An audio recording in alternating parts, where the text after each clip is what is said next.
Chapter 177, The Deadliest Hopscotch Game Ever. 3. John retrieved the paper with grab, spell, and sat on the ground thinking what should he do. So the enchantments on the Dwarven Centurions was part of the answer, but a zero-gravity area is not easy to build with magic. Actually, it is impossible to negate all the gravitational force coming from the planet and then enchant a whole 40 by 50 meters area with no power source whatsoever. It is impossible even if you are Divath freaking FYR. John sat on the ground and started making the calculations again and again with every aspect and effect he knows of, but they were all not possible by mortal means. Technically, it is possible to make the Dwarven Centurions resist the zero gravity without enchantments. They are dead objects, so there is no need to go through all the trouble, as it won't affect them anyway because you can't possibly create such a gravity-free zone with magic. It is against the natural law, so this is not a zero-gravity room. At this part, John was absorbed in the mystery of the room and didn't even think about the cube anymore. He just sat there and began studying. On the top floor of Tel FYR, 6 dark elves were watching while nodding. It is true, it is against the natural law. He surely picked that up fast. Foo-foo. Don't look down on my apprentice, Spate. He is not even trying just yet, said the one who fell on her knees just a minute ago and begged Lord FYR to take him out. Alf, leave me alone. I actually didn't think he would be able to kill the bull Kagudi and even reach to the puzzle room. You have a good apprentice, Nerina. Thank you, Delt. Sorry for worrying you. Excuse me, Lord FYR. But how did he manage to reach the puzzle room? And what is that cube he is aiming for? Ups asked the elderly dark elf who was sitting on his chair and watching John. A dear and old friend of mine built this room with me so we can watch a few good challenges together. The cube was something he worked on to be something similar to a masterpiece he created long ago. Alas, he passed away before we receive our first challenger. The man spoke in a normal tone that reflected some of his sadness. The 5 ladies were shocked with the emotion Lord Divath FYR showed. The man who was mostly indifferent and expressionless was speaking softly. As for how he got there, he used the old big pipe. And the reason behind him targeting the cube should be fate. Back to John, who was in the middle of a brainstorm. He was sometimes writing and sometimes looking around like crazy while counting stuff and making things in order. So it is not a gravity spell, as I said, it is simply a levitation spell. But that still doesn't make any sense. The space negates all sorts of water walking, levitation, and teleportation spells. So how can it be possible that... Oh! John jumped up and looked around again. The space. The answer is the space. John was happy for some reason, and he collected the tools he took out and put them back on his bag. The answer he arrived for was that the gravity law in the room was not enchanted. It was the space that was enchanted to make anything in the surrounding levitate, including dead objects. The dormant Dwarven Centurions were all distractions. A facade to make the challenger not focus on the main issue. Levitation was applied onto space, and the Dwarven Animunculi were all here to make it look like they are not flying around because of the resist gravity effect. The truth was that they are stuck to the ground and are not going to move by all means. The Dwarven spiders were put behind the walls to make a background effect and distract from focusing on the main issue. The focus tends to flatter away when a lot of threats are around. Even the Dwarven spider that John met outside the room was there to give the illusion that they can come out easily, so the challengers had to be wary all the time. Now, none of that was even the main issue. John had to find a way to navigate across the levitation area and avoid any of the traps that he didn't even find yet. Still, he had an idea where they are. In the space, just like the enchantment. John realized that the traps are not in this version of reality. They were applied on space and designed to be activated once space they are connected to gets messed with. John spread his detection far and wide, then retrieved it and focused it around his eyes.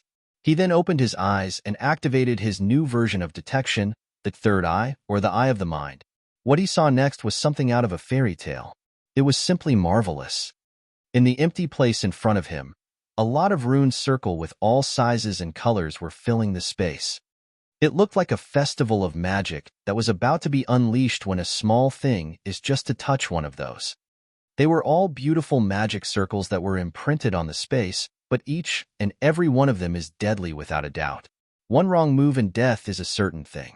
All these magic traps were all around the third section of the room filling of the space. Hee hee hee. Now that's what I call a trap.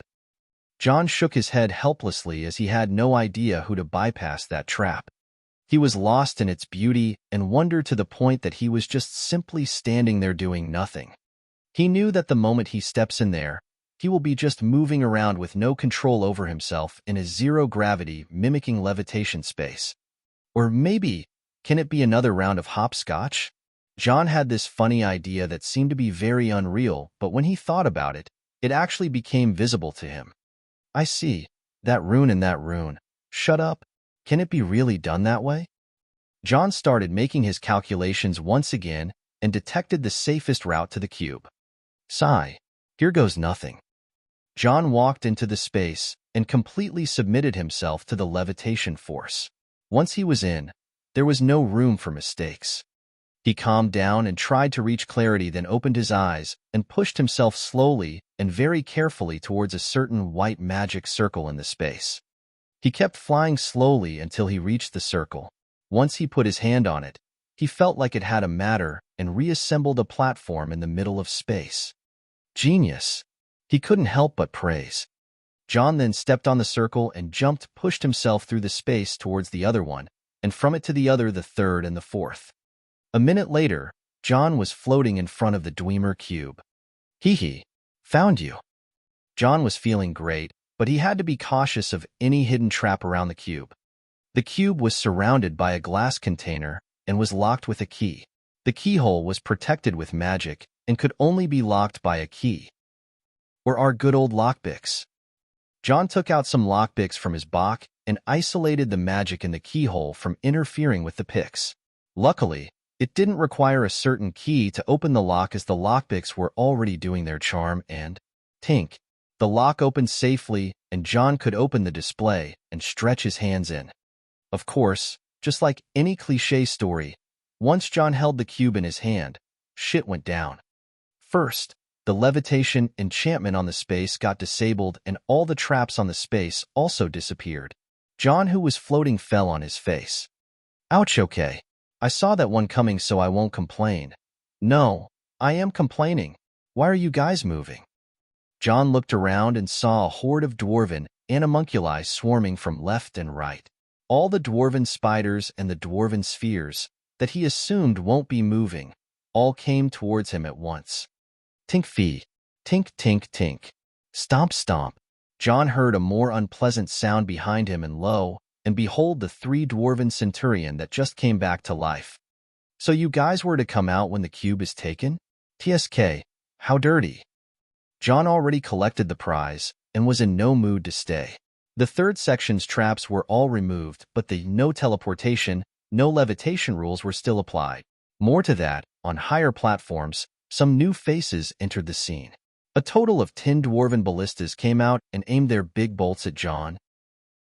Perfect. I guess it is time for me to go. John started walking slowly while smiling to the dwarven spiders and spheres around him. He then broke into running towards the second section. All sorts of projectiles were shot at him, yet he reacted faster and increased his speed to the limit. With only a few meters away from the second section, John got ready to take the show to an end.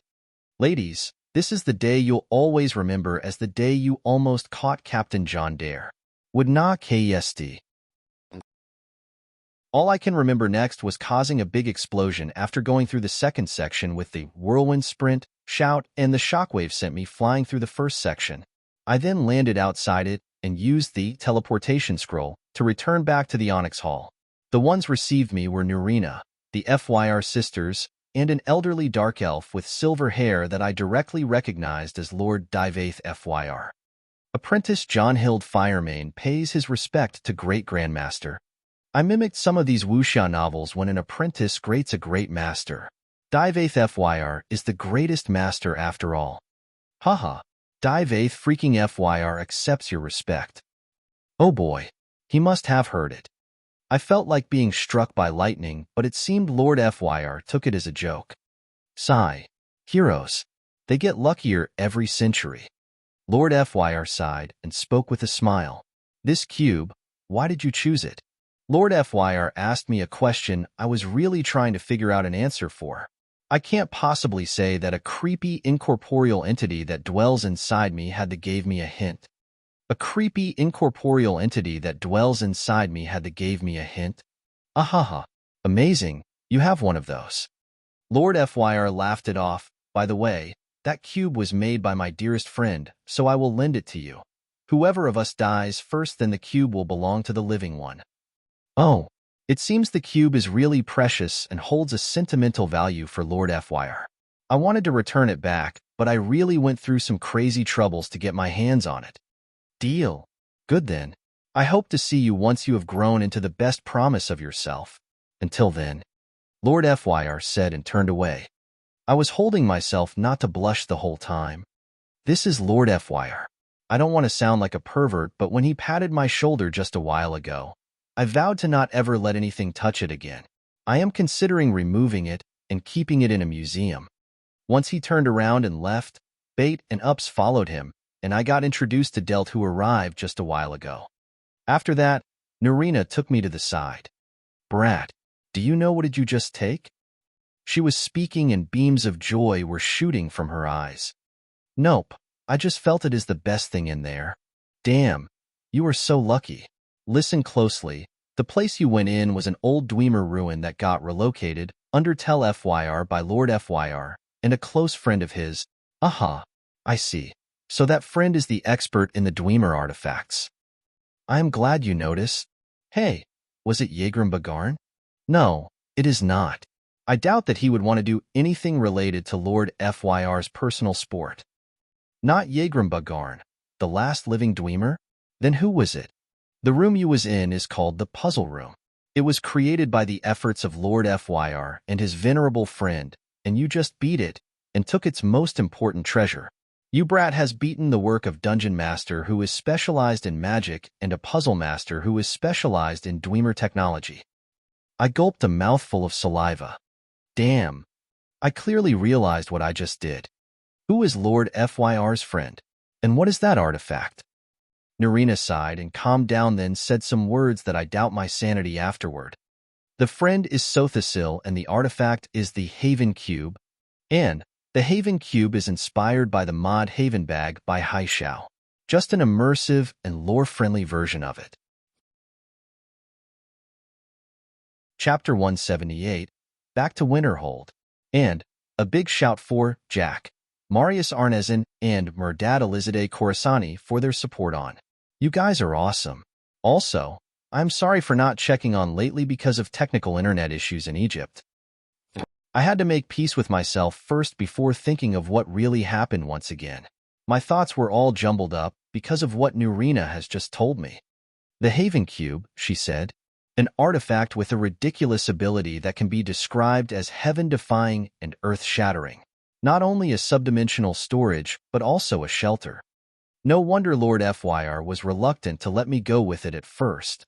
Okay, so let's sort things out. A subdimensional storage is a term that can make the world go insane. If it was done by magic, then people won't really think a lot about it, as the mage who can just create that function by spell is just an entity one shouldn't mess with, but things will get a whole different turn when it comes to an artifact like the Haven Cube. I dare to say that even Emperor Titus Mede II and the Aldmeri Dominion, as well as all the other powers and clans, will go after a weak character like me with all sorts of claims.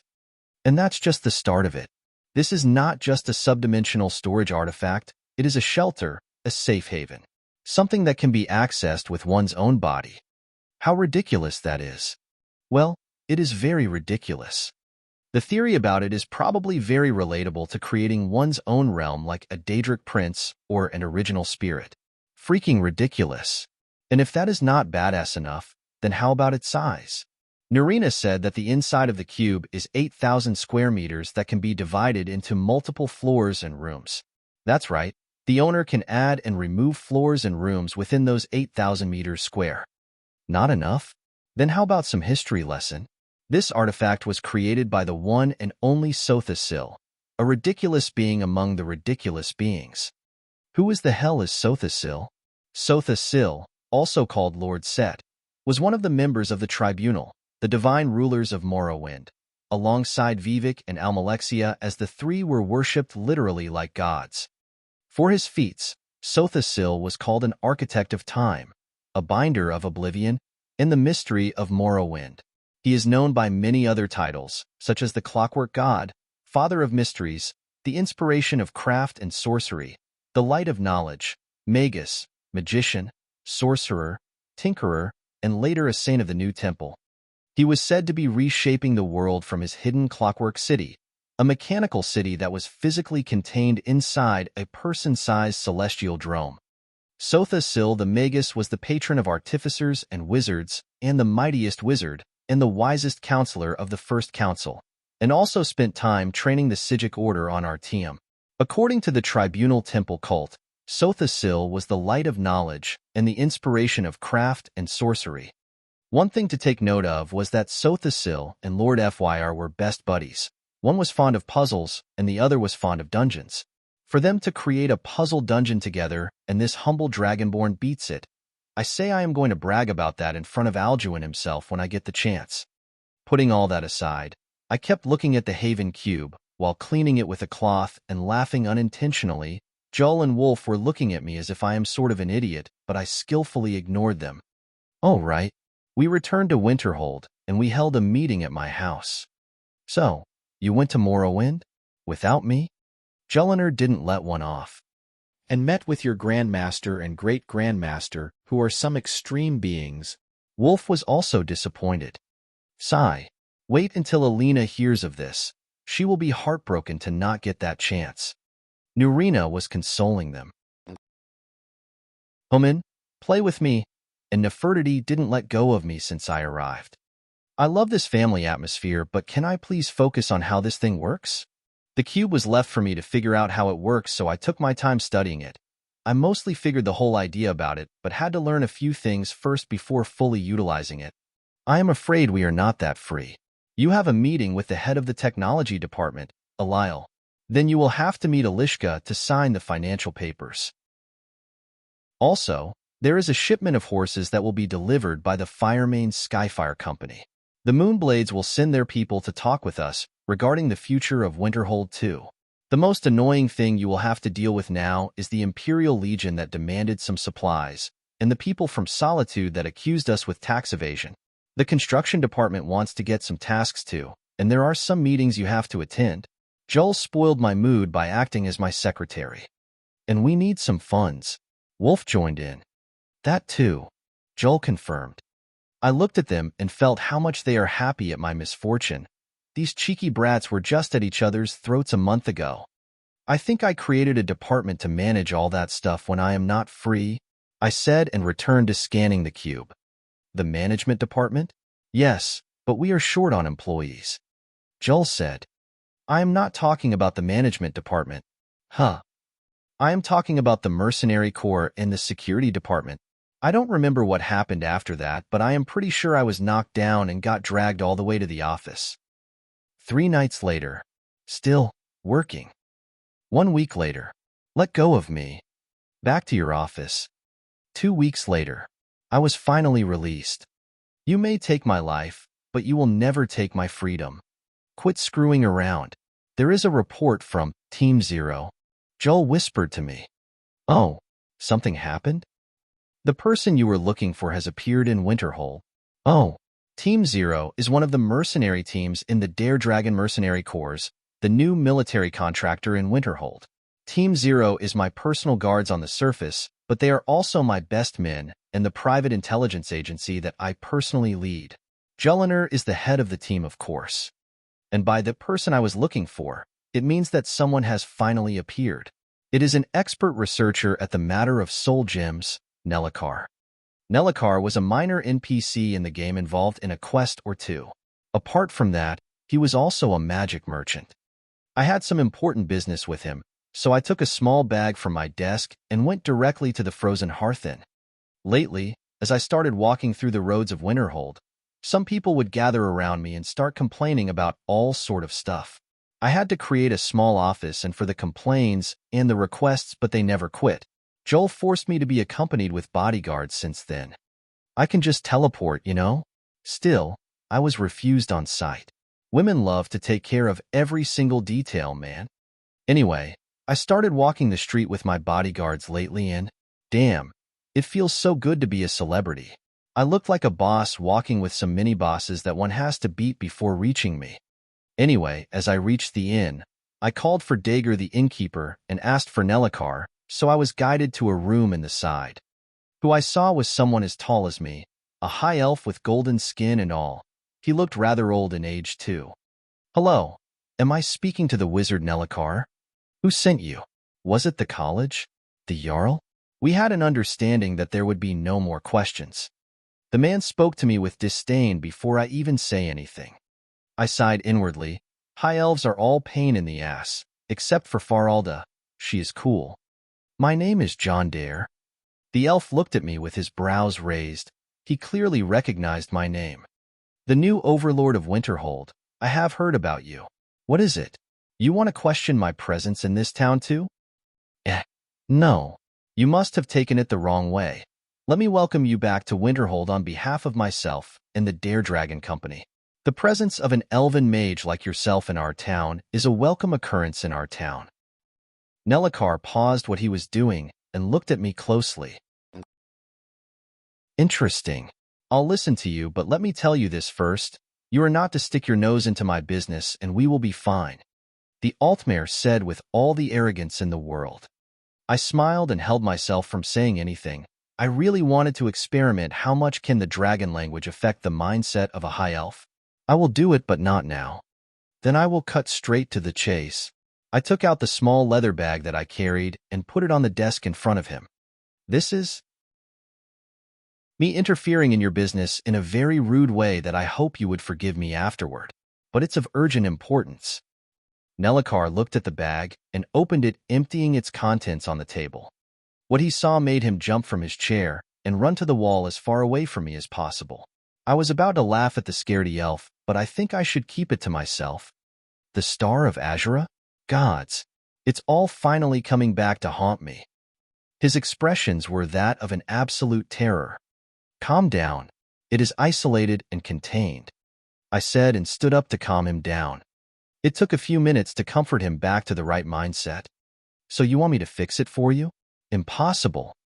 Please, don't be unreasonable. You know very well why I came to you of all people. And I know very well that you would hate to see anyone doing it other than you. Isn't this the thing you always think of as your mistake? This thing. Do you even know what are you dealing with? I have the general idea. TSK.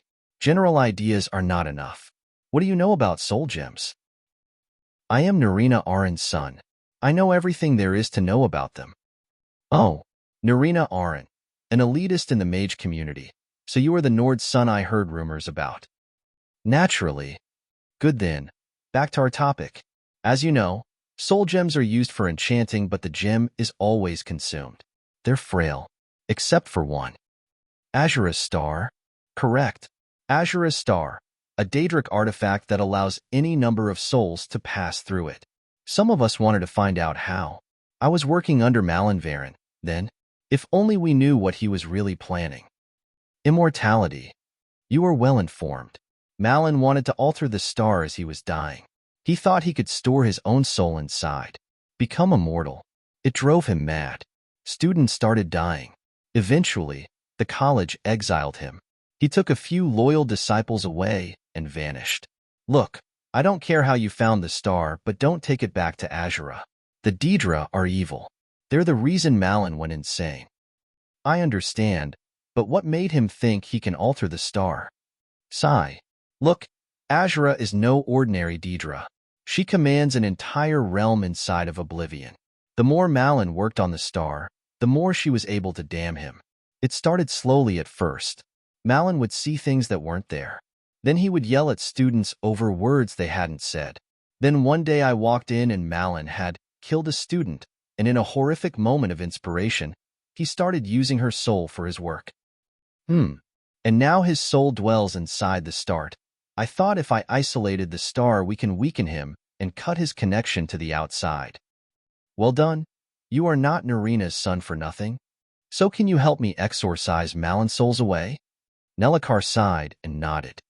Maybe this is my chance to make things right. I can finish Malin's work the way we had meant to before his madness. It would mean cutting the star off from Azura.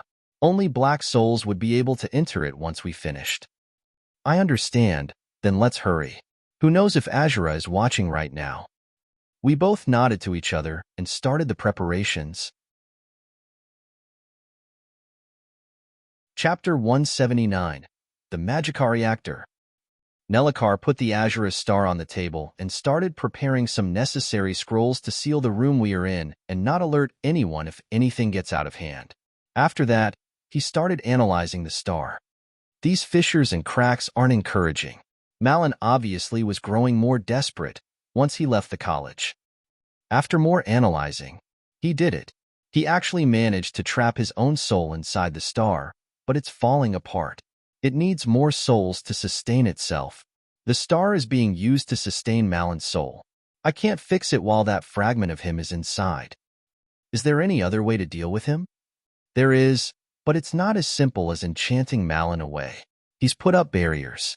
Souls are only allowed in, not out.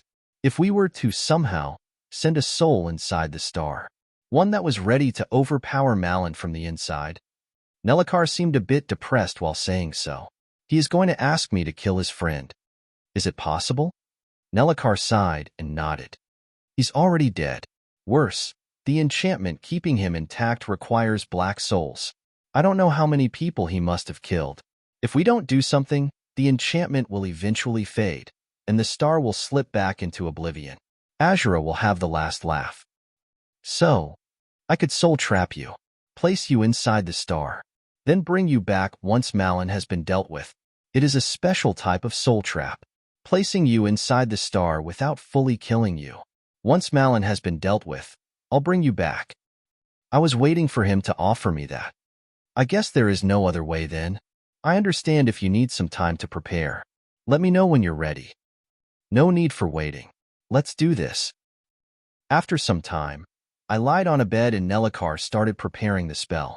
Once he cast it on me, my consciousness faded and I found myself in a strange place. This was probably the interior of the star. It was a light blue, surreal world with spikes and chiming sounds. That looks great. What happened here? For some reason, I heard the voice of the augur. Oh, Brother Augur, I woke you up? I suspect you got your soul trapped in Azura's star? Yes, how did you respond so quickly? It happens that we have an astral link together. Oh, right. Then what is your plan from this point onward?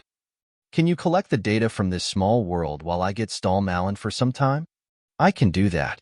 What kind of data are you after? Anything related to the structure and the rules of this small world. Not anything special. I will finish and notify you. Thanks. The augur was still as emotionless as ever, but the data I am after is important to some extent. My job now was to look for Malin, who was probably in the deepest part of the star.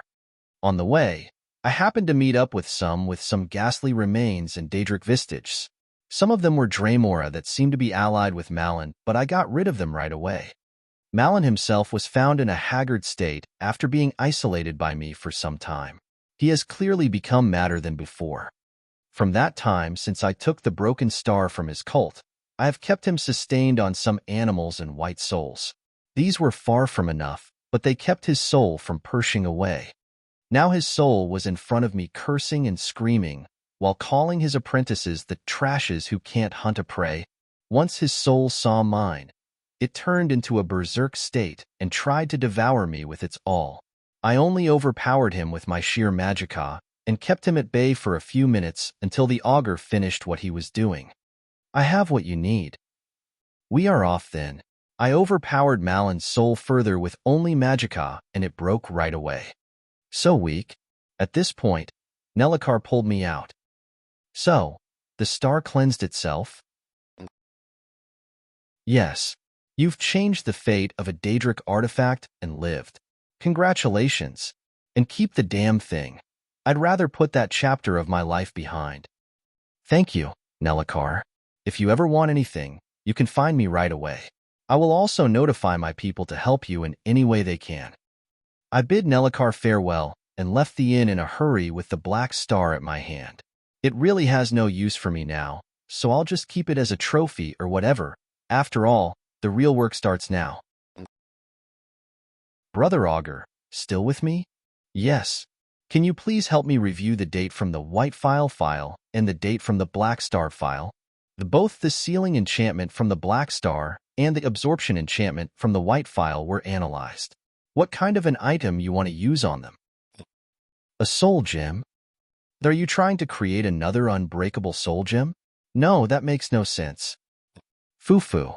So even you can be ignorant sometimes? I am purely interested in what new ideas can an otherworlder like yourself can come up with. Haha, you can't just admit it, can you? The augur didn't replay and seemed to be inwardly cringing at me.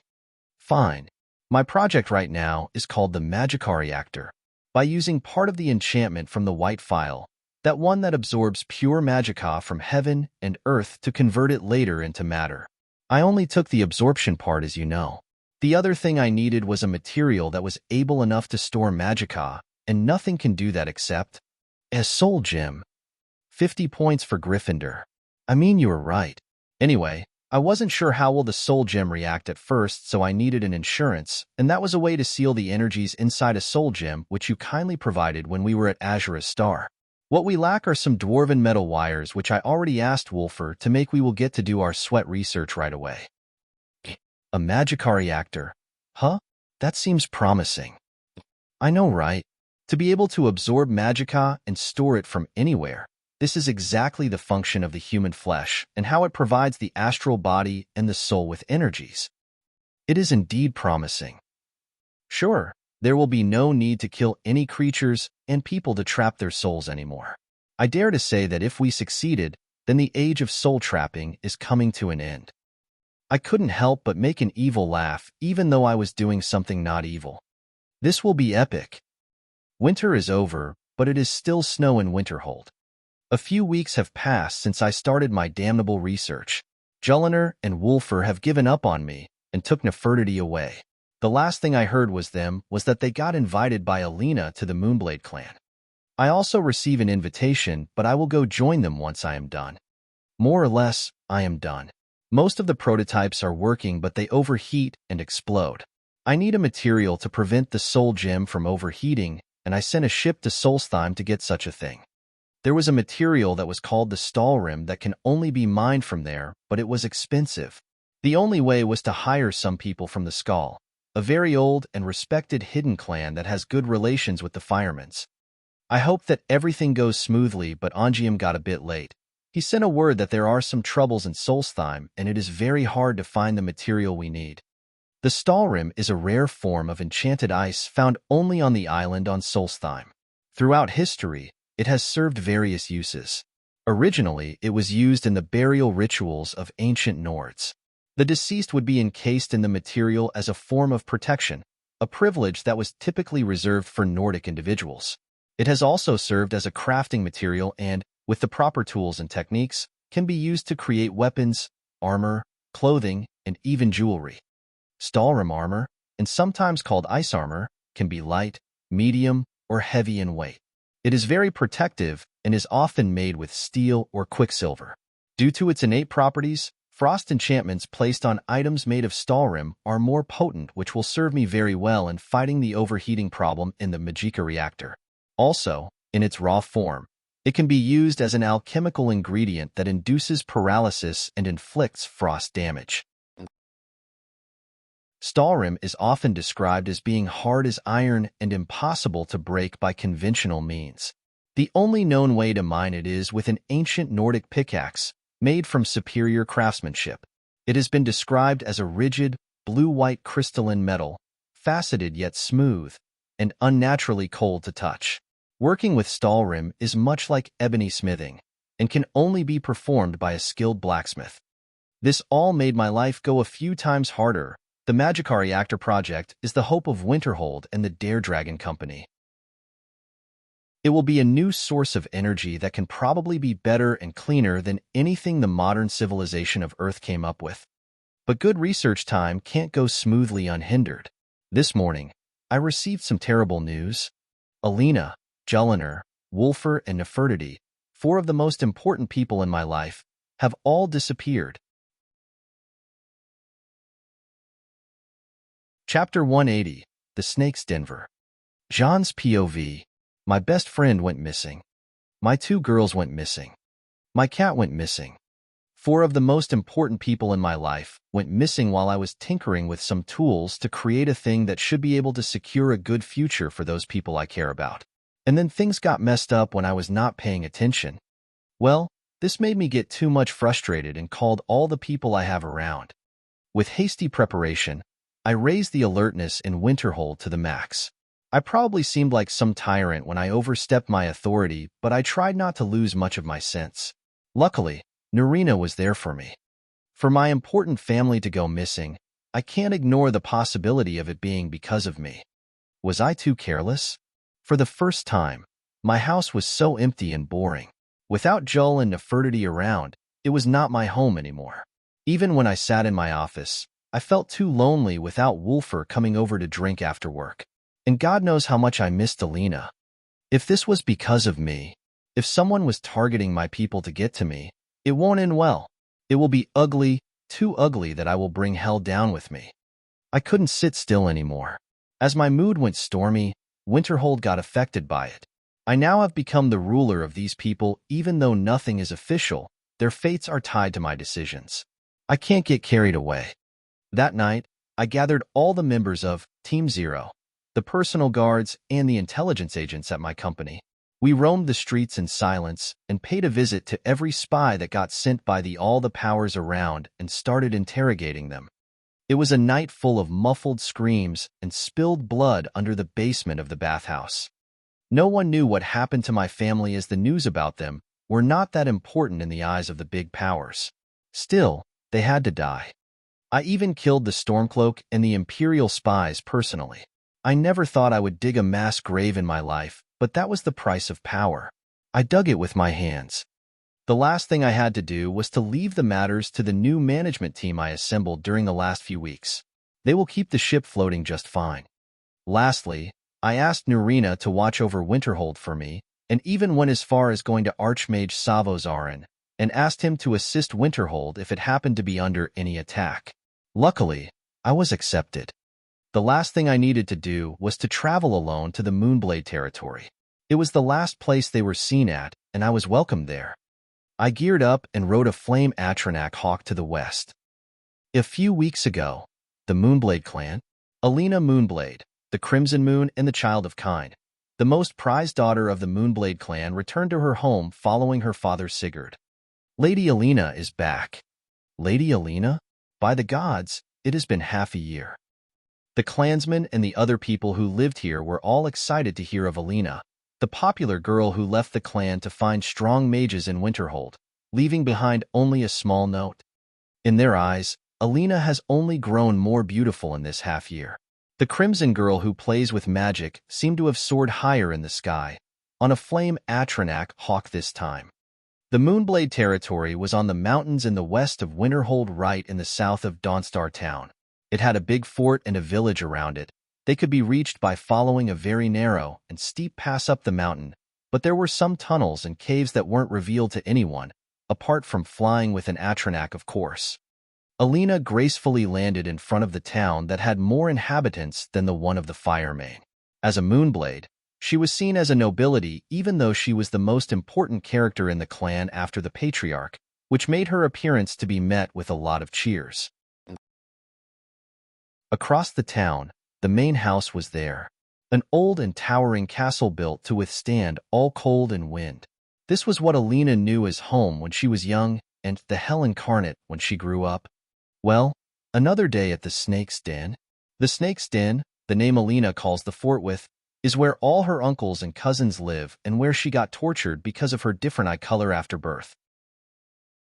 She may have managed to change the opinion around herself lately by getting close to the people and making friendships and relations the way Hilda taught her, But there were always those people who hated her because she was a hindrance in their way. Such people were watching her arrival from a window in the castle. Flying? The bloody eyes sure got arrogant. Kaya, father said to go and welcome her. Oh, it's you, Elsa. Fine, I'll be coming. During Alina's approach to the fort, two girls emerged from the front door, one with an obviously fake smile and the other with a disdainful face. Welcome home, Alina. Kaya and Elsa, it has been a while. Indeed it is. Elsa acted as friendly as possible to Alina. The reason was known as Elsa was to be wed to Gunmar's son of Jord Firemane. A word from Alina can destroy Elsa's happy life. Why are you back?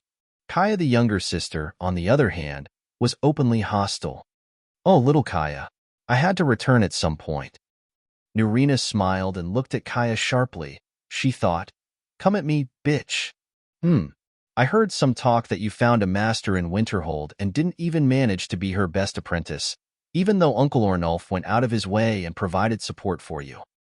Alina was unfazed and only smiled. What was his name? The guy who beat you? John Dare? I heard he is a bastard rat from Riften. Not much of a genius mage now, are you? Alina sneered in her head. That's all you got about Senior John? She said. Huh. Never heard about him being adopted by Archwizard Nurina Arin and the Firemans? What? Or about him being the new trading partner for our wineries? His company controls the whole hold, and he even promised us a shipment of frost honey. You sure must have heard the news, right?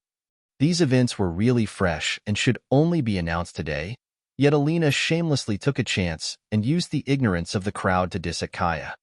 TSK, Kaya. I am disappointed. If these words of yours reached Senior John, our business partnership will be in a bad situation and we will lose a lot of faces.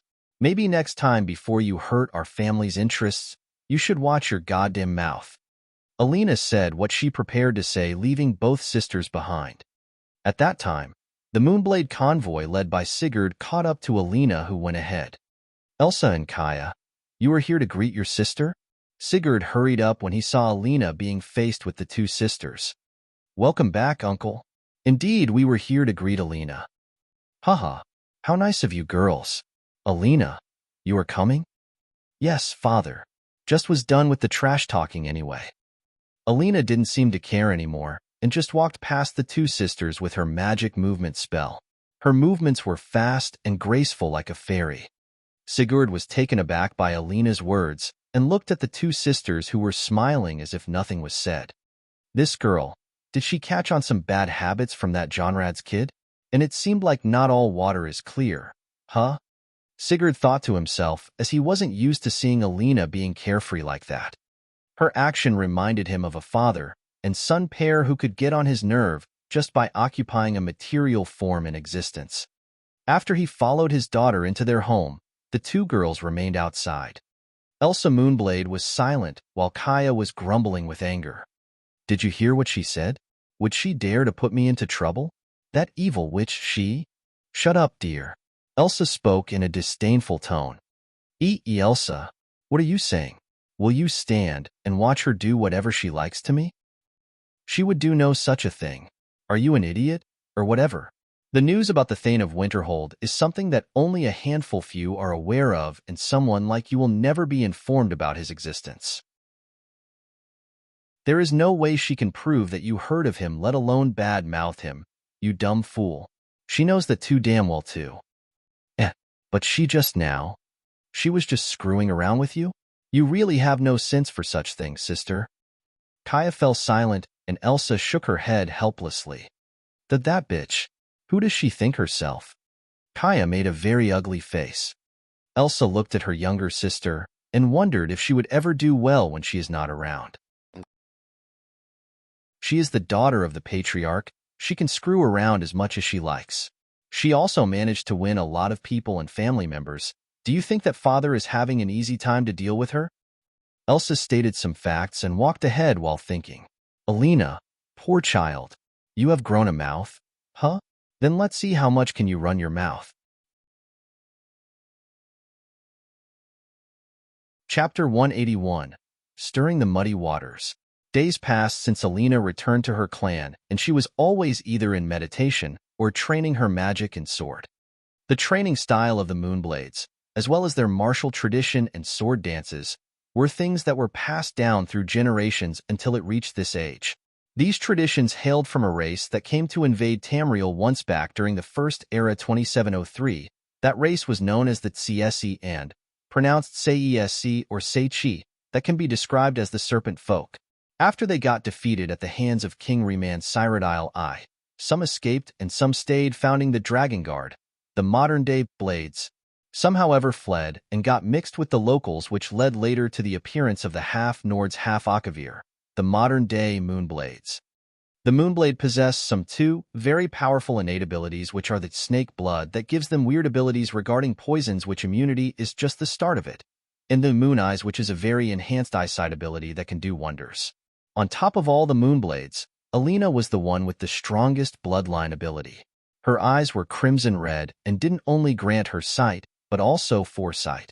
She can tell lies, predict possibilities of the future, see other places. Sometimes she can see places she was not in. Her eye powers were always high wire and hard to deal with. The part of telling lies and truths was the easiest part, and it made her life both easier and harder. She wasn't really happy with the powers that got her alienated by her peers in childhood and the accident from a month ago when she awakened her bloodline to its fullest. Now, her eyes have a stronger power, as she can put powerful people into a state of fear just by looking at her eyes. A power that made her life even more complicated. Well, there was John. Someone who she met and was a bit arrogant with. He also was cold to her.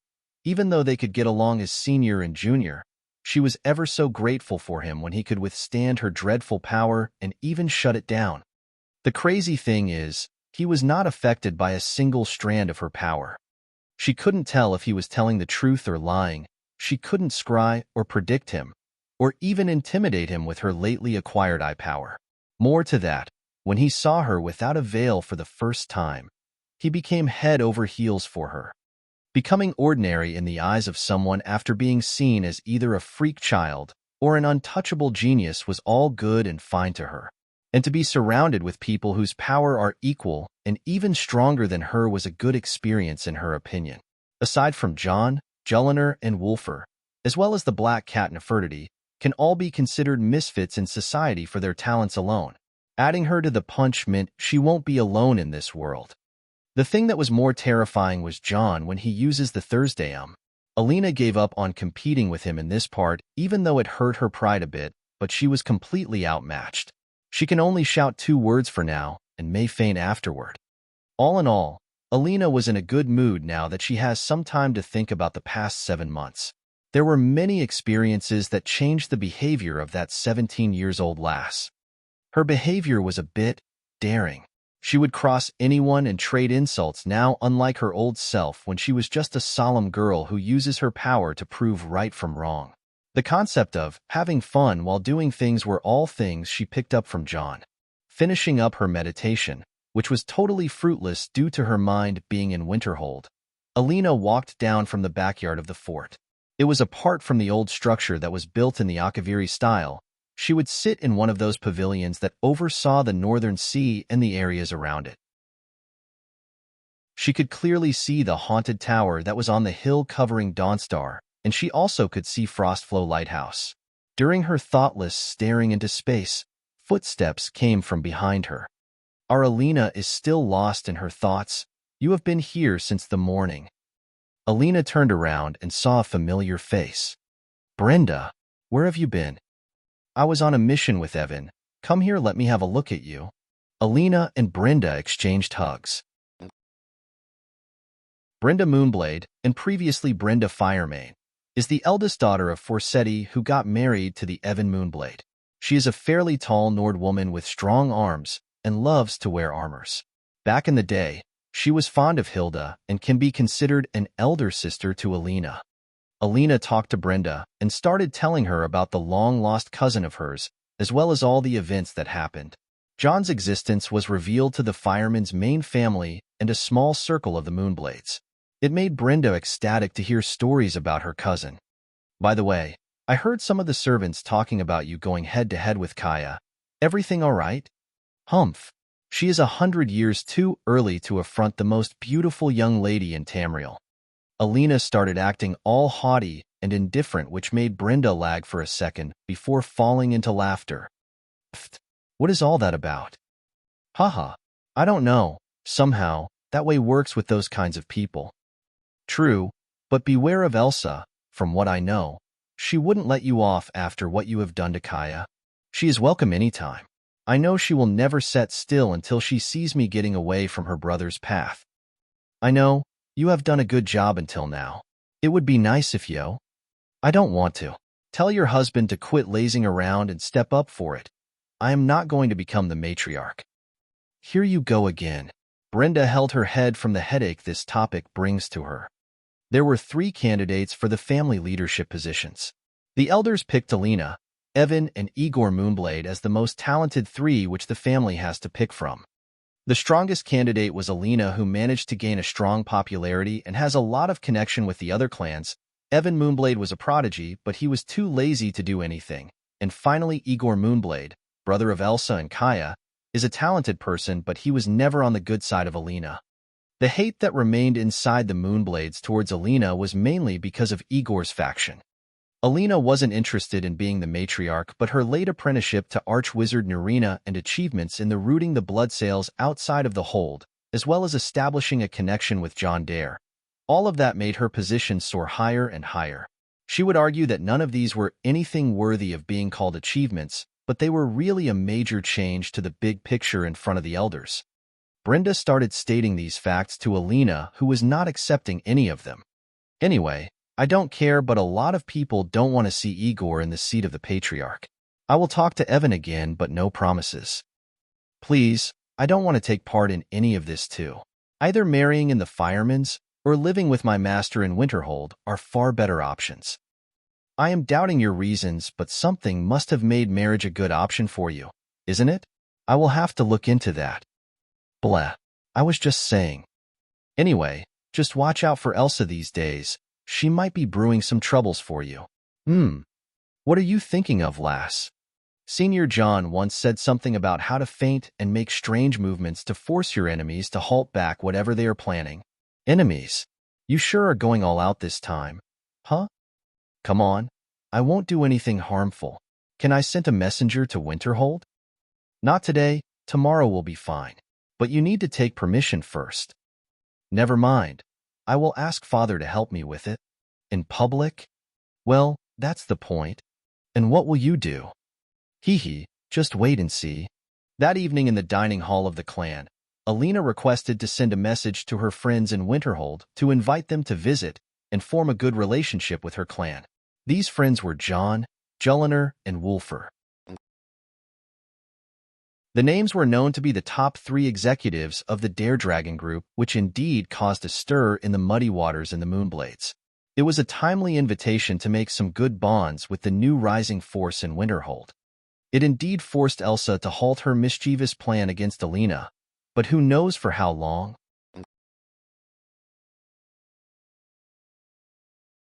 Chapter 182, The Disappearance. Alina was expecting John to be there, but it was only Julliner and Wulfer with the overboss cat, Nefertiti, with a word that John will come a week from now.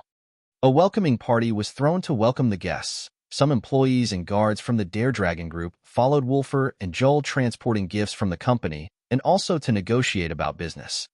This was a busy event that forced the dirty little schemisters to behave until Alina leaves back to the college.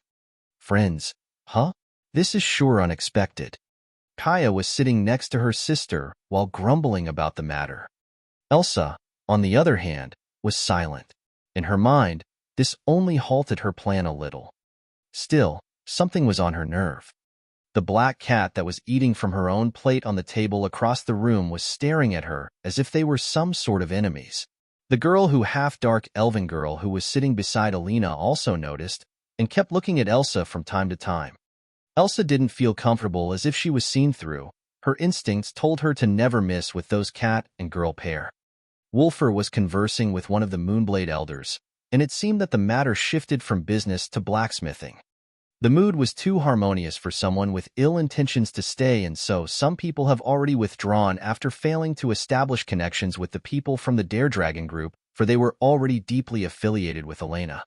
Elsa and Kaya also walked away and stood at the wall of the castle watching the north. "How will it go, sister? Will we be able to?" Kaya asked. "Not as simple as I thought it would be. I was a fool to underestimate the Firemane's judging of characters." What do you mean? "The people from the Dare Dragon whatever, they were coming with an agenda from the beginning." Elena made it sound like she was inviting some friends to come and play, but not a fully armed group and businessmen. All those who were not planning ahead and acted carelessly while trying to make some connections are the people from our side. Elena figured them out. Wait, she was aiming for that. But Igor won't.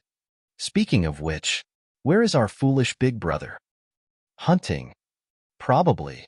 Or maybe whoring in Dawnstar. Kaya fell silent as she was already aware of what was in her sister's mind.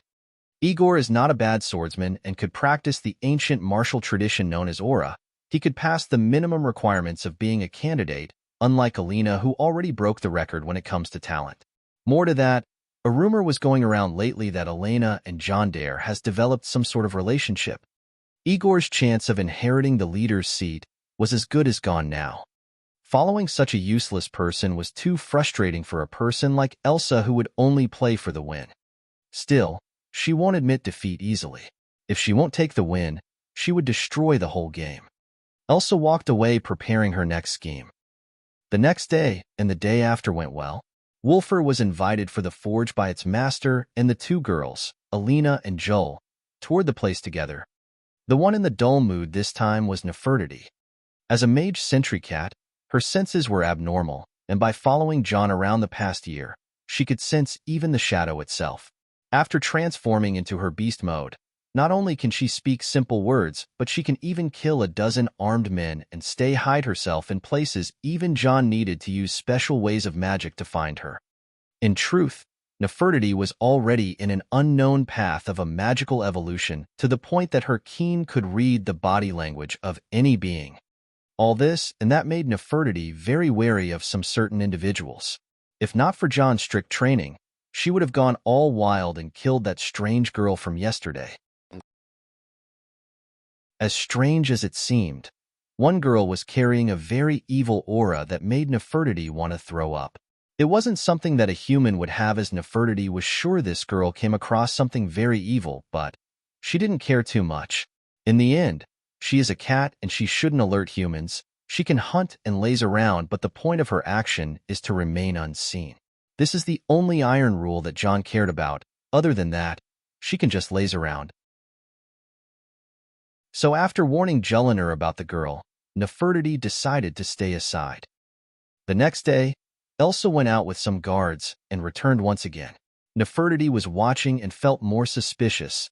The aura around the girl meant that she came across something evil. Nefertiti decided to stay close to her friends just in case. In the Moonblade Hall, Elsa made some serious reports. The Dawnstar nightmare problem started to take a toll on the people, and it may be the work of some evil. Also, a girl was about to kill herself after seeing a very disturbing dream that awakened some old disturbing memories. It seems we have ignored that matter for too long indeed. Tell us, Elsa, how do you assess the situation? Sigurd and the other elders questioned Elsa. I am not sure about the matter. I am only knowledgeable about the destruction magic, but that thing seemed to be beyond what I know. So you can't tell if it is a curse or an evil creature that is causing the trouble? I am afraid not, but a curse is too far-fetched. Life is normal in Dawnstar, and people forget about the nightmares just by the next day, but some of them started to look pale and exhausted from the stress. If it was a curse, then it would have affected the people who visit the town too, not only its residents. Also, if we are talking about an evil creature or an evil magic user, then someone must have noticed and no one did at all. I spoke with Medina, the Breton court wizard of Jarl Skald, and she pointed me at that tower we see when we stand on the northern wall, the one overseeing Dawnstar. Oh, I see. It was an old place of monks of some sort. One of the elders followed Elsa's report. What happened to those monks? Patriarch Sigurd asked. Orcish pirates invaded their tower long ago. No one of them survived that day, and the place was avoided since then. I see. So we are facing the tormented souls of the dead monks. Another elder came to a conclusion and the others agreed with him. So, we should send some of our monks and clerics? Sigurd questioned Elsa. Of course, Patriarch. But shouldn't we hire someone with knowledge around curses? I heard there is a mage who got dismissed from the College of Winterhold, but he is very knowledgeable about evil souls. He now lives in Mordhau. Hiring him would be much of a help. No need. Sigurd dismissed her idea. We have Elena, who is an apprentice of an archwizard. This should be simple for her, right? Sigurd's suggestion was faced with smiles from the elders. They all were very pleased with Elena. Elsa, on the other hand, took her leave and walked out. Her lips curved up as she walked away alone. Back to the present, John's POV. So you're telling me that Elena agreed to go, then Jull and Wolf decided to go with her? I was standing in the middle of the Moonblades Hall where all of them gathered around me. In front of me, sitting on his seat while resting his head on one hand, Patriarch Sigurd nodded silently. The man, who looked like a 30-years-old man, seemed to have aged up all of a sudden. I was told that he didn't eat anything for 2 days, and they barely stopped him from going into the tower over Dawnstar. Upon further investigation those last couple of days, the Moonblade discovered that this place was avoided by the locals because no one ever left this place alive after the pirate accident. They now surrounded the place and are looking for a way to figure out the place. They even started asking Grandma Jenna for help and sent a report to Nerina. I see now. So that was it. I didn't expect things to turn that way. I know where my friends are, but if I told these people here, they will get freaked out and lose all hope. The Cursed Tower was Nightcaller Temple, a place where the cult of Vaermina used to live. Vaermina the Dreamweaver is one of the 17 Daedric princes. Her sphere of influence includes nightmares, psychological terror and torment, dreams, bringing evil omens, and stealing memories. Vaermina mostly takes the form of a female mage, and she is one of demonic Daedric princes. Trying not to panic as much as possible, I led myself to a place where I was told that Elena liked to stay in. It was an ancient Akaviri pavilion that overlooked the northern coast. I gave the Moonblades and the men from my company one order: find a dark elven priest of Mara that goes by Irander. Search for him in every city, town, and village. Whoever finds him must tell him to come and stop the miasma.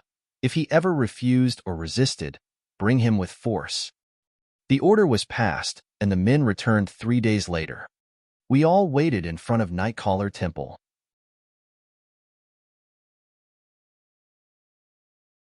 Chapter 183, Nightcaller Temple. John Hild, I would have wished to meet in some better circumstances. I am your cousin Brenda, and this is my husband Evan. Fancy seeing you too, Evan, Brenda. I was greeted by a couple of Moonblade man and a Firemane woman. I have a blood relative here too, it seems. Are you sure that Dark Elf is essential to save Elena and your friends? You held us from going in long enough. Evan asked me. I know, but believe me, there is no other way. I spoke with a heavy heart. We were standing in front of Nightcaller Temple and were waiting for the arrival of the former cultist of Vaermina, Irander. Patriarch Sigurd was having it hard, but he managed to recover somehow, and he was standing alone also waiting. He entrusted me with leading the rescue operation and making the tough calls. Many questioned that decision, but were met with Sigurd's deadly glare. Also, things were about to get out of hand when some people wanted to brag in against my orders. I had strong reasons to hold everyone back. I also didn't reveal anything for the sake of keeping things in order. Why is that? Simple. Vaermina is nasty to deal with even for a Daedric prince. Even a scourge like Molagbal, the Daedric prince of and torture, sometimes seeks help from Vaermina when it comes to matters regarding vampirism.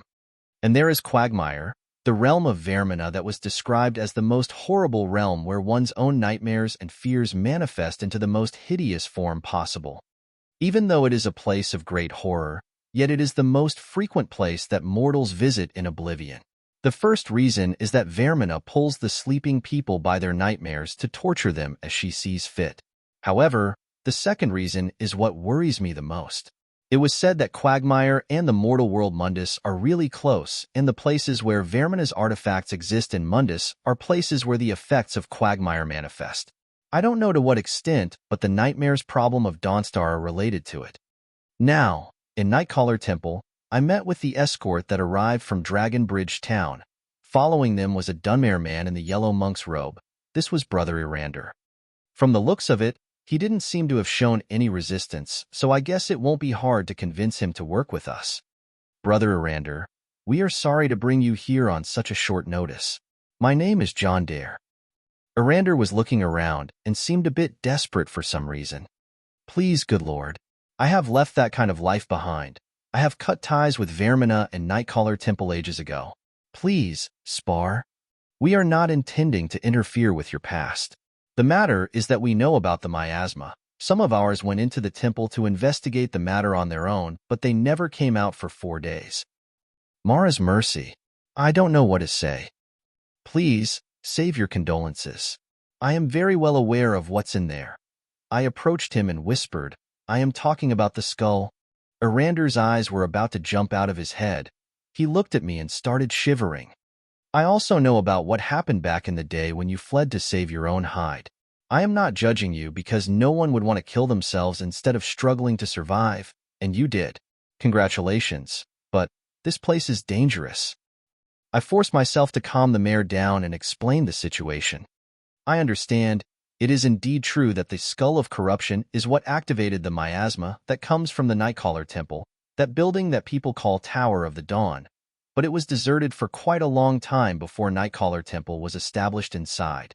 When the temple was active, the priests would rarely be seen in Dawnstar. They preferred to live a solitary existence. The temple's been abandoned for decades now. The first thing we need to do is to establish a shrine of Mara inside the tower's entry hall. I have already taken care of this part. The shrine is here and we can install it once we start moving in. Young lord, I think I shouldn't ask more as you already know this much about me anyway. Irander wanted to ask about something, but good thing that he read the mood. I really was about to drag him in. After everything became ready, Irander, Patriarch Sigurd, and I were the ones who were absolutely going in. Evan Moonblade tried to come in, but Sigurd appointed him in charge of the Moonblades out of the blue. It almost caused a commotion, but a glare from Patriarch Sigurd was enough to silence everyone. After that, we entered the tower with not a single word. The three of us were quiet and in a heavy mood. The reason why I brought Irander was that because he is a priest of Mara and a former cultist of Vaermina. Vaermina may be strong, but he is the only one who can challenge her authority in this place. Years ago, this temple was raided by an orc war party seeking revenge. They were being plagued by nightmares just like the people of Dawnstar. Irander started talking about the place. And the orcs were not successful as the priests knew they could never defeat the orcs, so the priests released what they call the miasma, putting everyone to sleep. It was created by the priests for their rituals. It's a gas that places the affected in a deep sleep. Because the rituals would last for months or even years, the miasma was designed to slow down the aging process. Irander started talking about the miasma and the priesthood of Vaermina, who were really skillful with alchemy. Anyway, we kept going down as our destination was the deepest part of the temple. Patriarch Sigurd and I were searching every room we pass on for traces of Alina and the rest. As we reached halfway through, we came across a path blocked by a barrier. Damn it! The priests must have activated this barrier when the miasma was released. Irander said as he looked depressed. The one who was more shocked was Sigurd. What does that mean? If there was that barrier, then how can Alina go past it? He raised a good point. Irander thought for a while and spoke. I think they were invited inside. Invited? By who? Sigurd started to run out of patience. Lord John, I think we should keep our friend here in the dark anymore. Irander saved his own hide and passed the ball to me. Now I was the one who was being glared at by Sigurd. Sigh. I didn't think it would come to this, but I think you should sit down, Patriarch Sigurd. What or who I think that we are up against is Vaermina. I started explaining the situation hastily to Patriarch Sigurd, whose face became paler and paler the more I spoke. After saying what I had to say, I waited if he had any questions, but he seemed to have calmed down. I knew that he was on the verge of going berserk any time, but I needed to find a way to solve the problem faster. Erander, I suppose you know of a way to bypass the barrier? Erander started thinking, then nodded. Actually, I wonder. There may be a way to bypass the barrier, but I must check their library and confirm it can be done. I still have my key to the library. Erander led the way and Sigurd and I followed. I got on alert as soon as we opened the library. Sigurd saw that and also prepared. As we entered the library, there were people waiting for us. The cultists and the orcs that got affected by the miasma many years ago awoke from their coma and attacked us like mad zombies. We counterattacked and killed them on the spot. Following Erander's guidance, we started looking for a book called the Dreamstride. After finding it and confirming a way to bypass the barrier, we started to look for a potion called Vaermina's Torpor, a potion that can grant an ability with the name of the Dreamstride. Basically, it is a teleportation ability using places one saw in a dreams, like when you sleep and dream of someplace, you wake up in it. Finding the torpor required that we go deeper into the temple, which meant we had to kill more of the priests of Vaermina and the Orcish invaders. The scary thing about these people was not how they got preserved in a sleeping state all these years, but how they look life after they woke up. The miasma indeed accelerates aging, but it also changed the color of their eyes to one of deep darkness. There was no white in their eyes, as if their eyes reflected the void itself. Erander explained that is Vaermina waking up those guardians to try and block us from going deeper. Sigurd questioned the reason, and he understood that the priest indeed that it was thanks to Mara's protection over Erander was that we didn't face whatever consequences as those who came before us, and that includes Alina and the rest. After the search was over, we found not one but 2 bottles of Vaermina's torpor. If I remember correctly, there was only one in the game, which made me wonder why. I'm relieved you discovered 2 bottles intact. This place looks as though it was ransacked by the orcs. So, I've taken us this far, but you need to guide us the rest of the way. Erander said as he looked at the 2 bottles with discomfort. Why don't you want a drink? Sigurd was wary of Erander, which made the latter made a complicated face. He is a sworn priest of Mara now.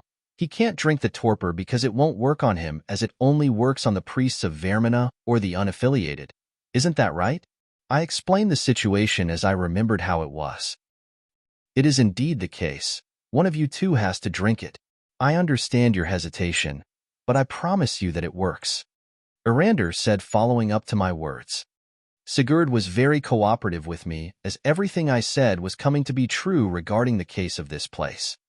With all said and done, I am going to drink a bottle and open the way FR, I said as I held the bottle. Wait, Sigurd interrupted me. I will be the one doing it, he said, and took the bottle from me. I was kind of taken aback, as it wasn't how it was supposed to go in my head. With all due respect, Patriarch, I am very sure in my ability to pass that hurdle. There is no need to. Boy, this is my daughter we are looking, and you are asking me to sit and watch? Sigurd's aura became serious, and I was a bit threatened. But, no buts. I am not sure how this magical bottle will help us, but if something happened, your parents just got you back, and you have done well to make us reach it here, he said, and opened the bottle to drink it. Man, this is annoying. I wasn't in a good mood after these words, but Sigurd has already made his mind and looked at it. Erander was still nervous, but he started to assure Sigurd. I will watch over you as you slumber to ensure your safety. If I deduce anything is amiss, I will use my arts to bring you back. Otherwise, I am uncertain what will end your dream stride. All right, Dark Elf, but remember that this boy can chop you to 1,000 pieces if my daughter and I don't survive this, Sigurd said and drank the potion. His consciousness faded, and I held his body and laid him down. I was a bit worried, as this was a bit not how it went in the game. After a short while, Sigurd's body disappeared in a poof. Erander and I looked at each other and ran towards the place where we thought he should have appeared. Luckily, the barrier was removed as Sigurd was there huffing down and was about to collapse. I saw Wait. His state was not good. What happened? I rushed at him and asked. I know how to find Alina and your friends.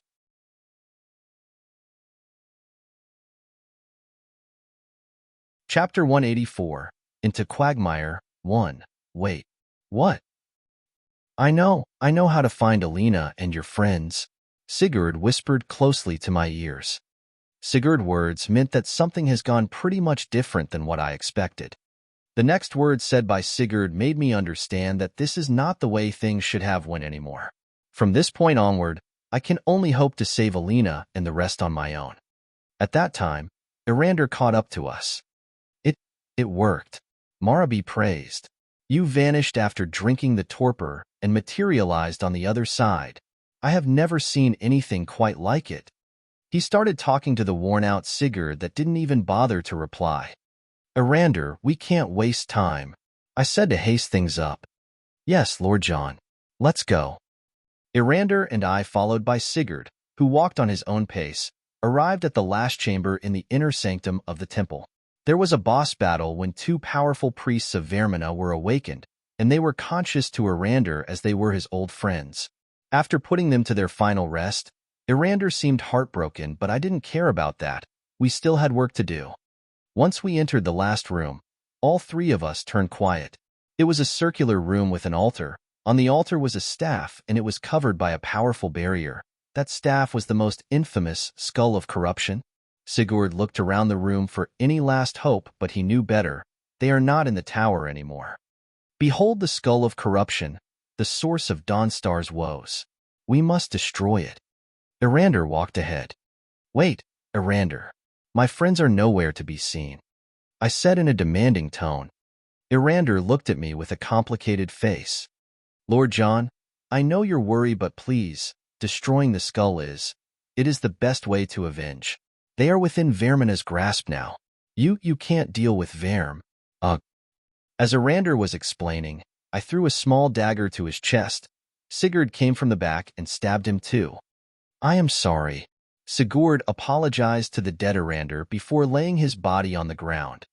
We looked at each other as we understood what we just have done. Killing an innocent man while he was doing good in the name of divine like Mara, this won't end well for either of us. Now what? I asked. We wait. It was indeed like that. When Sigurd entered the Dreamstride, Vaermina revealed to him the place where Alina, Jull, Wolf, and Nefertiti were. They were swallowed to Quagmire, the realm of Vaermina in Oblivion outside the mortal plane Mundus.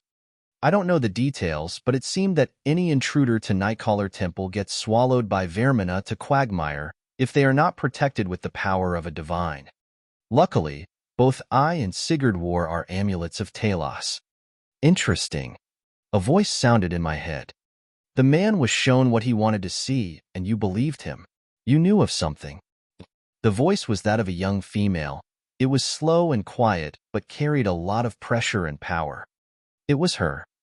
What do you wish for more than what you already have? Warning. The mind barrier is being weakened. I see. I want my friends, the one you took, back. And what can you offer in return? The voice was strong, and it almost enchanted my mind, but I had some functional resistance working against it. That staff. I will take it too. I pointed at the skull of corruption inside its barrier. You want to take your friends and take my staff? Is that what mortals consider an offer? The voice seemed to be pressuring me even more. Do I really need to explain? I will have fun with the staff to my heart content. I replied at her while trying to withstand the pressure to the best of my ability. Augur, do you hear me? I am busy here. Release the protection on some of the memories regarding conflict and destruction. Let's show her something good. Are you sure about that? Shadow, what do you want? Vaermina is not a Daedra you'd want to offend. She has a very curious personality and would deg you inside out if we let the wrong memory slip. I will handle which memories we can allow out. Acknowledged. The Augur and Shadow started working together for some reason. Wait, you two are best buddies now. Whatever you do, don't lose focus. We will follow your pace and cover you up with the best memories when Vaermina tries to read your mind. Okay, I'll leave you to it. I don't know what will those two do, but it is good to have some incorporeal friends when you need them. Back to Vaermina. Interesting. I see potential. Her voice echoed in my head once again. I am relieved that Shadow can operate hidden from a Daedric prince such as Vaermina, but let's focus on her now. Fine. I allow you to claim the skull for your own. But as for your friends, why don't you get them out yourself? Vaermina said something scary. I understand what she means, but to take them out, is she trying to drag me to? Use the torpor. Come and I will let you take them home. Warning. Taking the torpor might threaten the mind barrier. I too suggest against it.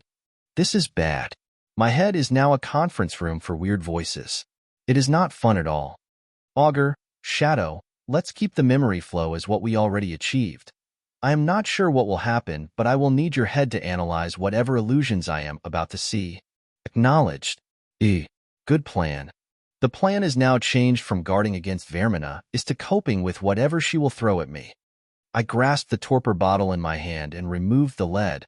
I was a bit worried, but I made my mind. Boy, let me do it. This you can't. But Sigurd had to ruin the mood. Seriously, old man, don't be a drama queen now. Don't be what? Look, I have dealt with FDVR before. You don't need to worry, just watch over my body, will you? Old man Sigurd shook his head and sighed. You and your father are very much alike. I am more handsome, damn it. Couldn't help but retort. All right, boy, I wish you luck. If you serve, when you get out with Alina, I won't be stingy with you. Oh, seems like I am being promised something here. Well, that's the best encouragement he can give me, but I am sure he will come to regret it. I am off. Cheers. And I put the bottle on my mouth and started drinking the not very tasty thing. You drank it. I am impressed, mortal. What makes you think I won't trap you too? Vaermina said something scary. I don't know. I guess you are not Bothia to do something sinister like that. Am I not your champion candidate now? How daring. To sum me with the likes of Bothia, yet you raise a point. To counter any dirty scheme Vaermina would come up with, I had to mention Bothia, the Lord of Plots, deceiver of nations. Vaermina and Bothia are arch-enemies, so this will make her change her mind. But you have to make it to my temple at the highest point you can see. I will be waiting, mortal.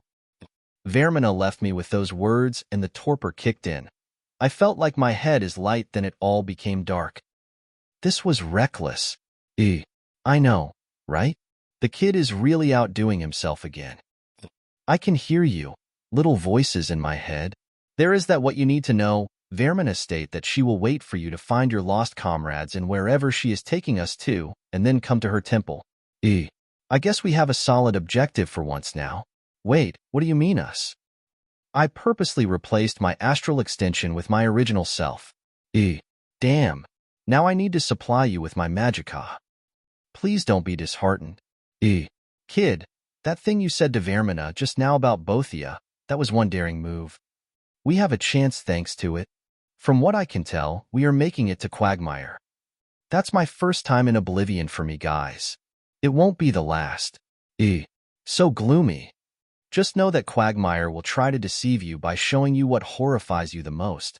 It will be mostly hallucination, but don't die to it. Hallucination and reality in Quagmire are the same thing. Yep, nothing new.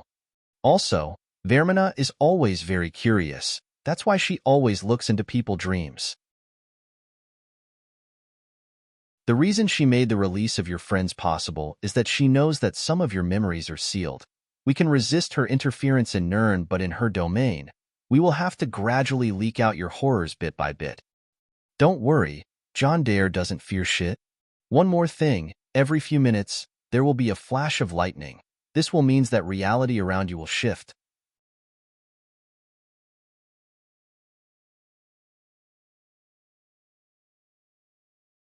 Chapter 185, Into Quagmire 2, A Drunk Realm of Oblivion, and I see that you guys don't vote and comment as much as you used to lately.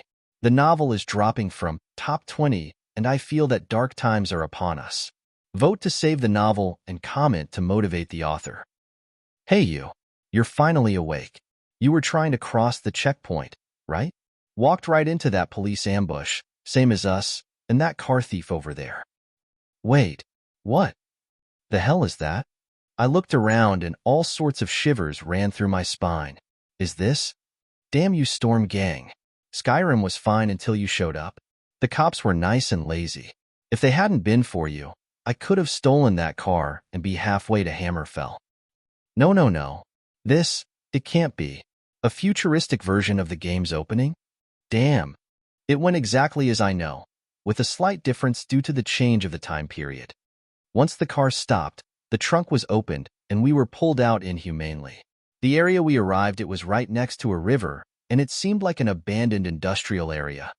Under the threat of guns, we were led as a group and got lined over the river in an unofficial gunfire execution, the type when the authorities would make it look like an accident. One of the prisoners tried to escape but got shot anyway. A distinguished-looking prisoner was wearing special handcuffs that gave off some light. Ulfric Stormcloak, some here in Helgen call you a hero, but a hero doesn't use a power like the Force to murder the governor and take over the city. You have started this gang war? Everything was taking a ridiculous turn to mimic the game.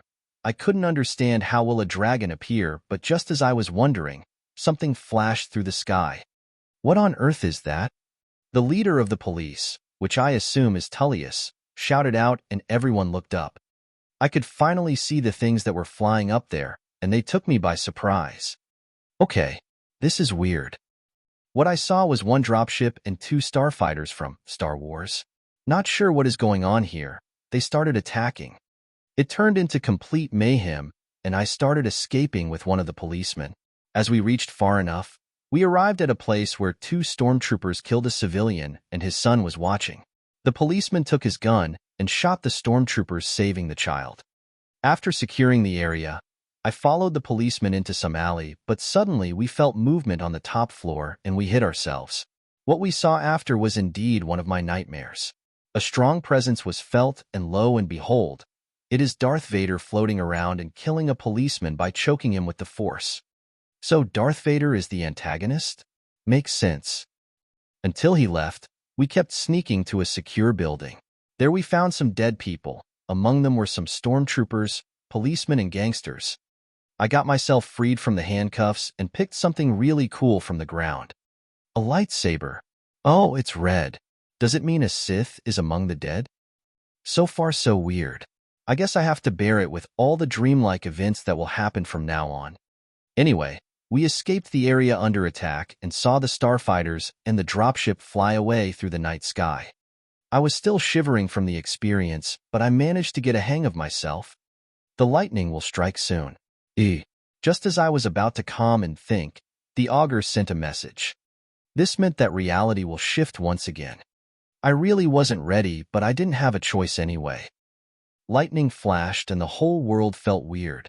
Next thing I know, I was in a street all alone. It was a quiet street that felt kinda old. The cars on the roadside were really old, as if it was the 50s. I didn't know what's going on, but this Quagmire wasn't really something I can predict anymore. Like at first, it mixed Gotham City with Star Wars, and now... Bang bang tink tink.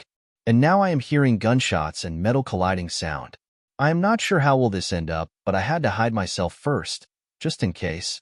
Also, when I tried to use magic or aura, it felt a bit weird. Magic was there, but the rules of magic was not what I am used to. It felt rather different, and I would injure myself if I used a spell too casually. So I decided to play it safe.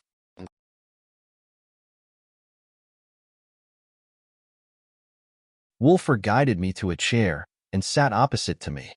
Well, you see, it's embarrassing, but I was at Helgen District and some gunfight broke out between that storm gang and the cops.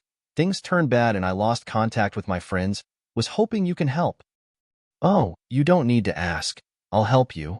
Wolfer seemed as friendly as he used to be. It also seemed that he can remember me if I started reminding him of reality, but it will take me some time to be alone with him, and not 'cause a scene. Hallucination and reality are the same thing in Quagmire after all. Just as we were about to shake hands, gunshots sounded from the bar's direction.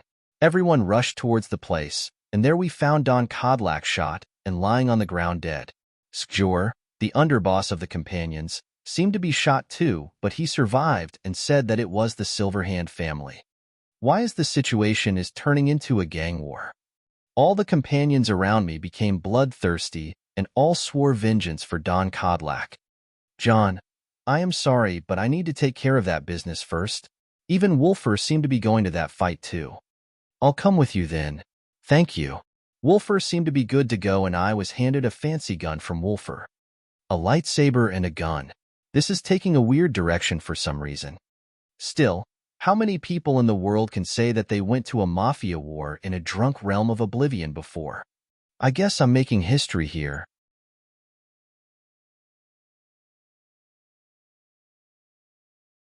Chapter 186, Into Quagmire, 3, HOOMAN. Nothing is more insane than having every fantasy jumbled up together. Shadow and the Augur must be having fun replacing my fears with movie villains and remaking a futuristic setting for some messed-up nightmarish Skyrim. As annoying as it is, replacing my cockroach phobia with Transformers is genius. I hate both equally. Anyway, I finally found Wolf and rode a car with him to hunt down the Silverhand mob. Whether it made sense or not, I just had to work my way around it. The cars reached a place, and all the companions attacked a certain building, storming it with bullets. I wanted to say that I saw that one coming, but the Transformers joined hands with the Silverhand mob, and the situation was messy. Wolfer, on the other hand, was kicking absolute ass. I dare to say that this guy is a game-changer in open battles, whether in this nightmarish world or in reality. I was adapting the Magicka inside me to space around and shooting aimlessly while trying to finish quickly. I still had to evade injury and keep Wolfer safe. An injury in Quagmire is a real injury no matter what. Once I was able to release enough aura, I empowered my body to the max and carried Wolfer away from the fight. Hey John, what are you doing? Let go of me. Sorry, mate. There is something important you need to hear. Not now, damn you. I want to butcher Don Codlac killers. This guy was so immersed in the dream. I'll have to remind him somehow. Sviti. Huh. Your sister, Sviti. My sister? Yes, she went to college in Solitude, remember? Yes, I remember. Wolfer seemed to be remembering, but not fast enough. What about Bjorna? I kept asking. Bjorna? Wolfer wondered. Yes, 16 years old, fairly tall, red hair. Maybe a bit to the pink, wide eyes, dazzling smile.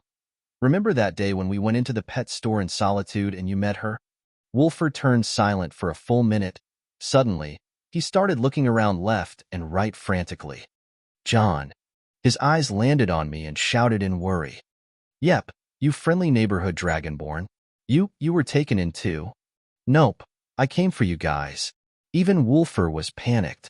Must have been tough for him to see weird nightmares of his own. Luckily, my nightmares can influence the ones around me. You idiot. You should have never come. The place is very dangerous.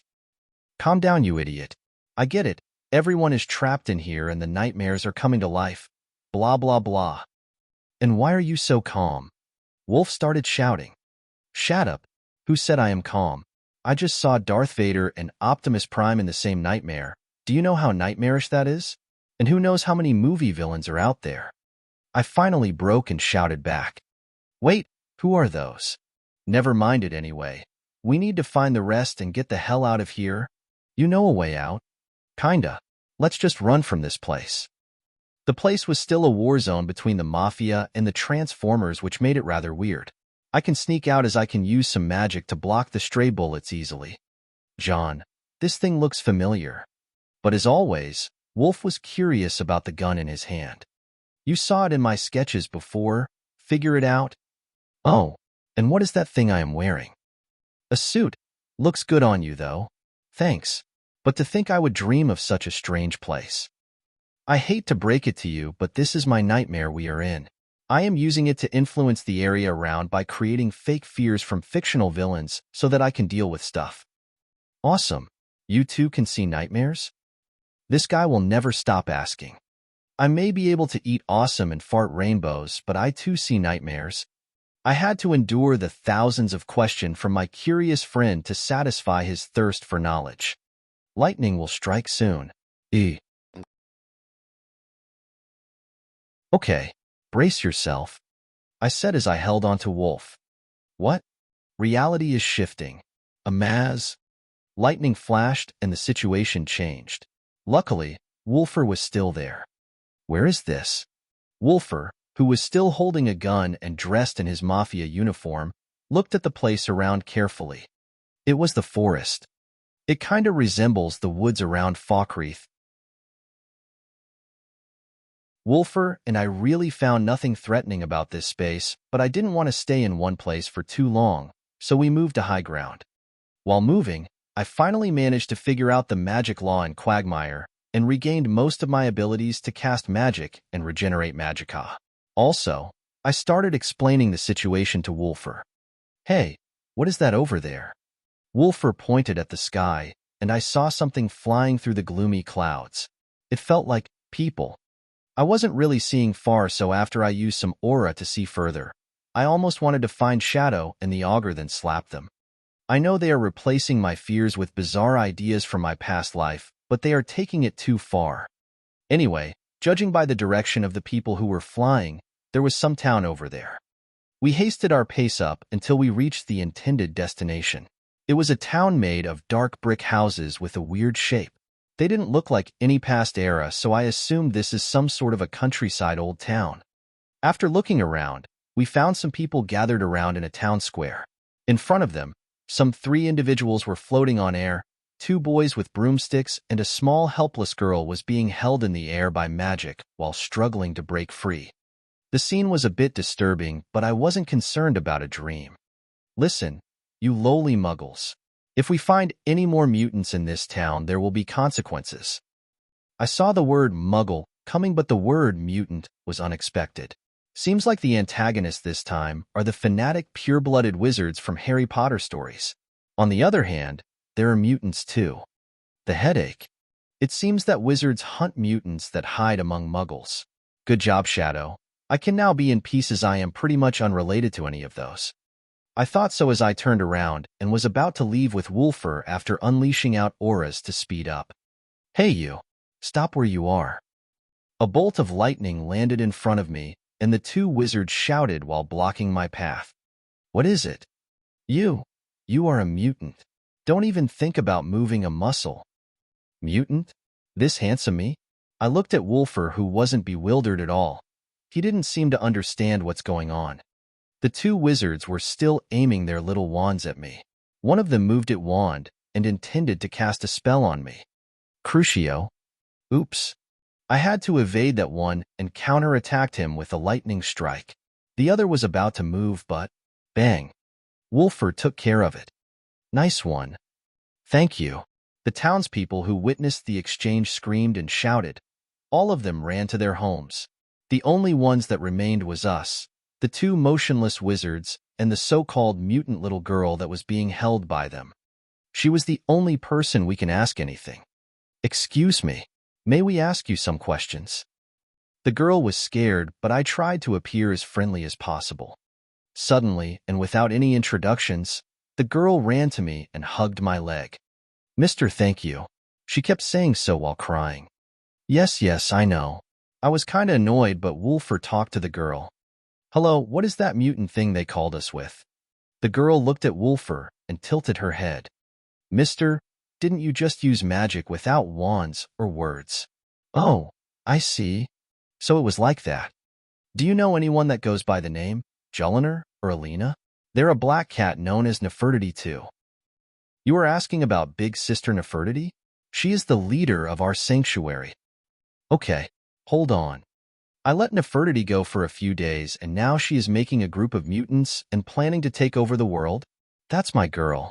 I helped Nefertiti once back at Winterhold. I'd like to see her, please. You are the HOOMAN who saved her? Wow. I will take you to her. Come. It seems that my title as HOOMAN is going around too damn well.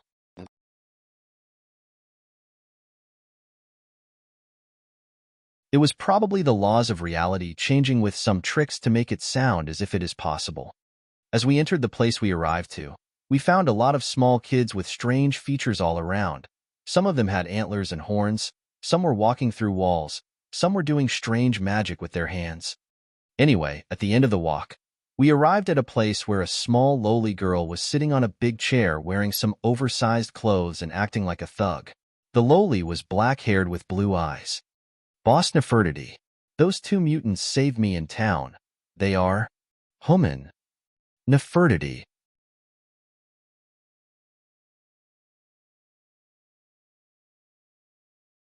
Chapter 187. Into Quagmire 4. Nefertiti's human form and Lord Commander Jull. HOOMAN.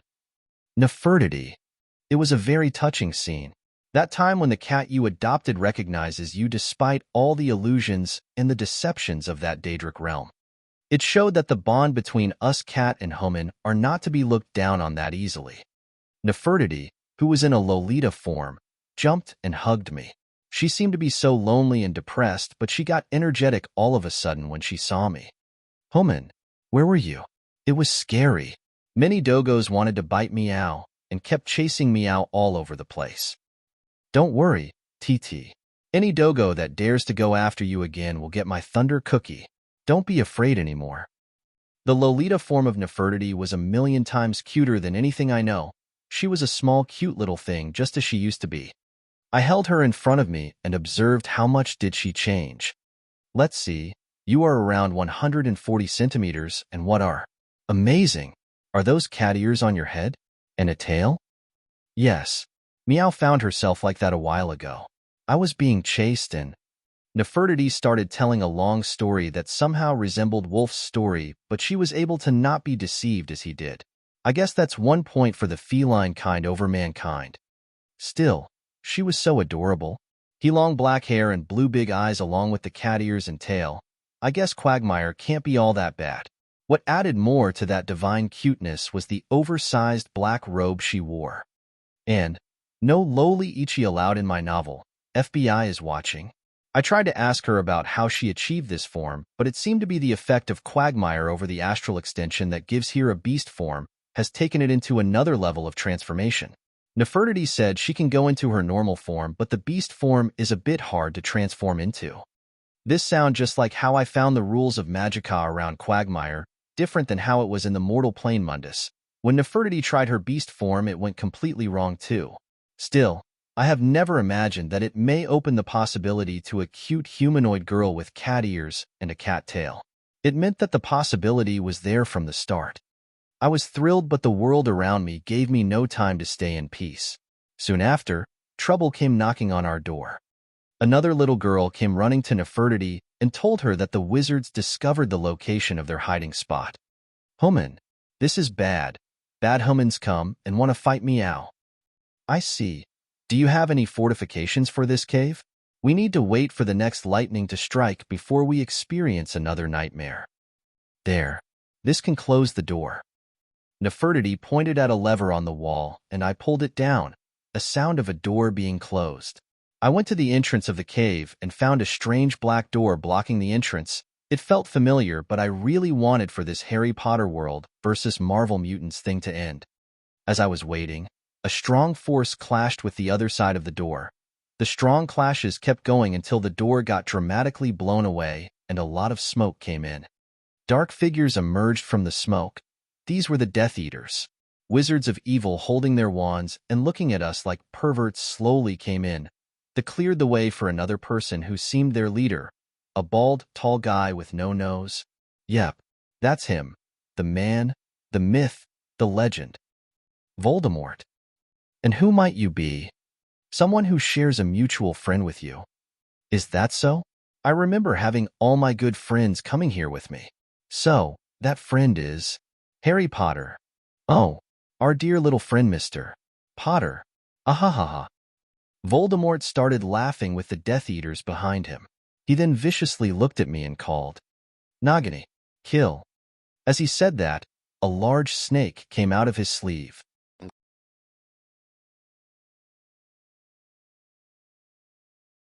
And as I thought, a paw attack was all she needed.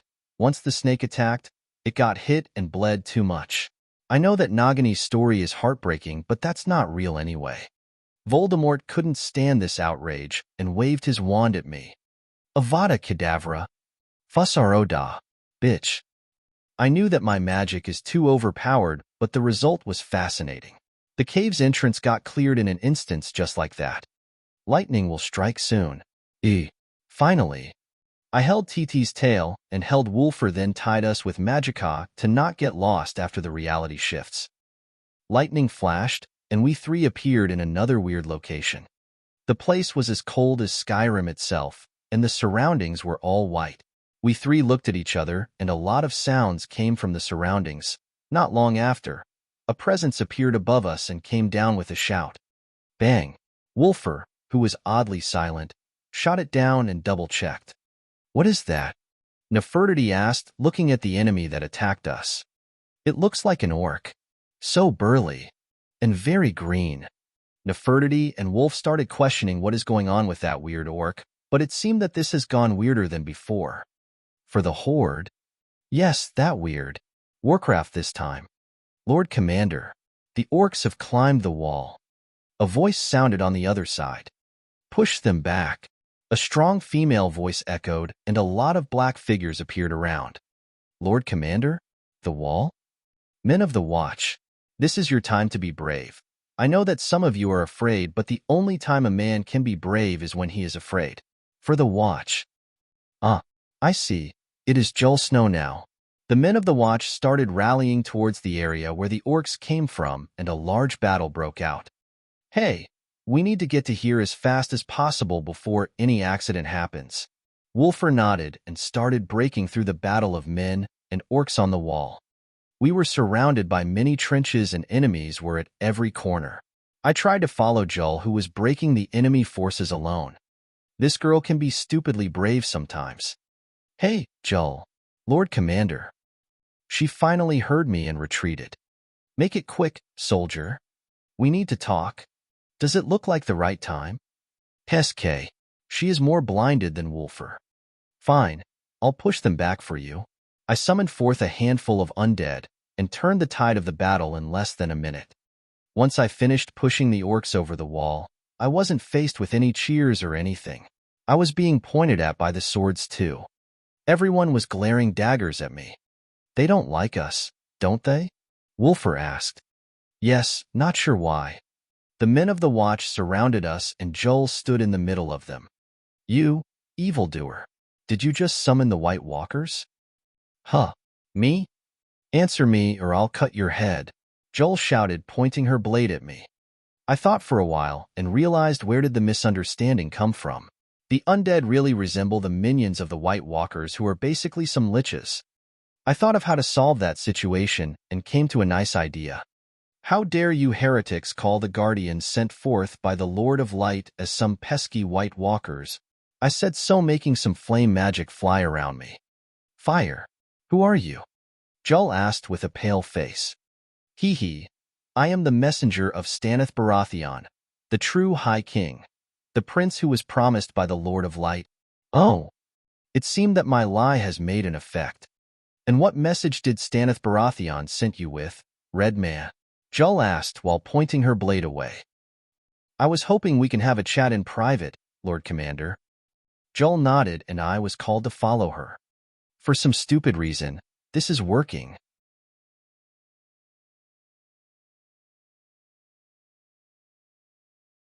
Chapter 188, Into Quagmire, 5.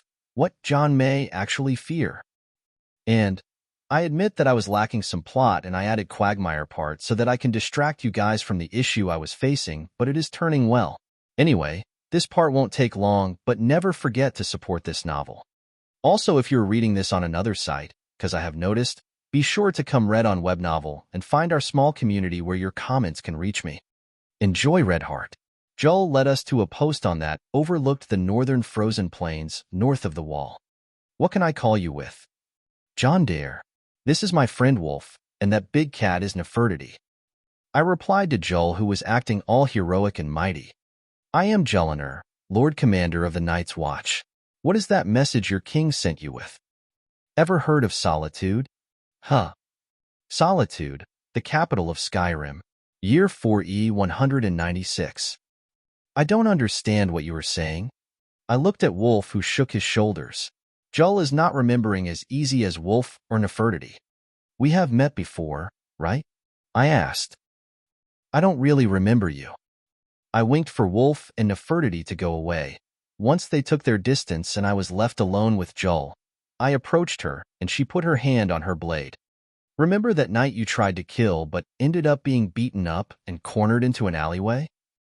I drew closer to her while tried to remind her of that night, only to find her dagger on my throat. Such a thing didn't happen. Oh, how about that night when you went all crazy and tried me in my room? Jull's face turned ugly, and she glared at me. One more word and I'll... And what about that night beside the spring when we slept together? Jull seemed to have remembered something, and her guard went down. Once that happened, I pressed on her body and pulled her to me, putting my lips on hers. It felt rather warm and soft in this bone-chilling weather, something one would yearn for all day long. Julliner was tense, but she softened her attitude a second later. Guess it worked. I retreated my face behind and looked straight into her face, which looked ashen pale and blended with the background. Damn, I love you so much. The words came naturally when I looked at her. If you love me that much, then why are my clothes still on? Ha ha ha, I would take that offer any time but now. Of course, the TLK would cure memories. It is foretold in every legend so far. And TLK equals true love's kiss. What is that weird illusion I was in? Jull asked after realizing what had happened. I had to go through the explanation I went through a couple of times before, and Jull looked at me with a shocked face. You came into Oblivion to get me out? Her eyes were shooting beams of excitement. Well, I am happy that you are ignoring the fact that we are in Oblivion. I know, but you still came for me. Well, I should do so. Jull was very happy and clung on to me. Just like the stories, right? Lovers would go through Oblivion to save each other. Oh, I see. She was reading a lot of novels lately. Except Oblivion is normally the equivalent of hell, so I guess she is excited for her own reasons. I'm not sure what is going on, but we should stick together until the reality shifts once again. We have to find Alina. Of course, Julliner was all out to find Alina too. I don't understand the bond they developed, but it is all fine as long as there is nothing scary going on. Just as we got reunited with Wolf and TT, a man came running to Jull. Lord Commander, the enemies are coming from the sky. Just as the Mane said that, the horns sounded once, twice, and thrice. It seems that the Night Watch see the horde as dangerous as the White Walkers. What came from the sky was an airship with red balloons carrying it. It is the Queen's reprisal. Damn, this Quagmire is so vivid. Is this a flying ship, John? Can you figure out how to make one? Wolfer got excited as soon as he saw the ship. I didn't reply as I was expecting to see the owner of the ship and the antagonist of this nightmare, the Dark Lady, Queen of the Forsaken, Sylvanas Windrunner. I couldn't help but to get excited. This is one of my favorite villains of all time. She emerged to the front of the flying ship looking at our direction. She seemed to be giving orders and getting ready to sweep over the trenches on the wall. I released my Magicka until it could be seen ready to receive whatever she is throwing. I then called upon the ashen flames and made a gigantic fireball. The forces on the flying ship reacted to the big fireball by shooting all kinds of projectiles. I was covered by shields and got my moment to launch the fireball. The ship managed to avoid my attack, exposing a big part of the hull towards the attacks from the watch. Arrows were exchanged in a bloody manner, but I wasn't done yet. The next attack was a meteor spell. I raised my hands up and the magic took its time to get charged. The meteor normally gets formed in a high altitude before it comes down. Luckily, I took my time and released the meteor. The spell descended down on the flying ship, blowing up one of the balloons and taking down a lot of the weak forces on it. The balance of the ship tilted and rammed into the wall with a loud bang. An earthquake was felt, and the whole wall started to shake. As we were standing on its side, a large chunk of that side that got rammed started cracking and a loud sound of ice breaking was heard. Brace yourselves. The edge of the wall broke and fissures formed on the ground. We were right in the center of the falling area. Shit. To me. I called on Wolfer and Nefertiti, who were killing the enemies that jumped down from the ship. They were a bit far, and unlike me and Julliner, these two has no means to land from a high place safely. Lightning will strike soon. Nice timing. I am still not leaving anything for chances. All I could do was to start using telekinesis and drag them all the way towards me. It was a true labor. Once I could touch them, lightning flashed and the scene changed. Third-person POV. It was by far the weirdest nightmare John has been to in Quagmire. He was not sure what this place was, but for some reason, it came in black and white. The world itself was black and white. It somewhat scared even John himself, let alone the rest. The space was really sickening, to begin with. Okay, you three need to calm down before we figure out where Alina is. Just as John tried to assure them. No, my skin. It is even paler. Jull screamed. HOOMAN, why are you so weird? Nefertiti backed away. This is making me sick. Wulfur collapsed. John's fear came true. The three couldn't control the shock. It took him quite a while to calm them down. As he just was making sure they won't panic again, he started to take notice of the surroundings. It was a modern city once again. The theme was somehow poor and full of snow. The buildings were all back and the city had a lot of cars, yet no trace of life. John felt a presence coming from upstairs once again, but this time there was no hostility from it. The wall broke and a large man jumped through it. The four were in wonder of the dramatic appearance of that man. Just as the man reached the ground with a superhero landing and dusted off the bricks from his long overcoats, John recognized him immediately. Marv. Hey, kid. The man greeted John and ran to a car, driving it as fast as possible. John was gratified from what he just saw. So did the rest. The man they saw had a really scary face and was as tall as John himself. John, is this also a nightmare of yours? Wulfur asked. John was frozen for a while until he spoke once again. Let's hope it doesn't reach the nightmare level. John wasn't sure what the Augur and Shadow were doing, but he didn't want to come to this world the most. It is where something that makes John afraid exists. It was the world of Sin City.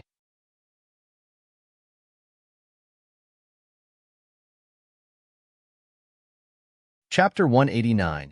Into Quagmire, 6. A Dame to Kill 4. And, first of all, Happy New Year. And sorry for the delay, I was traveling all day.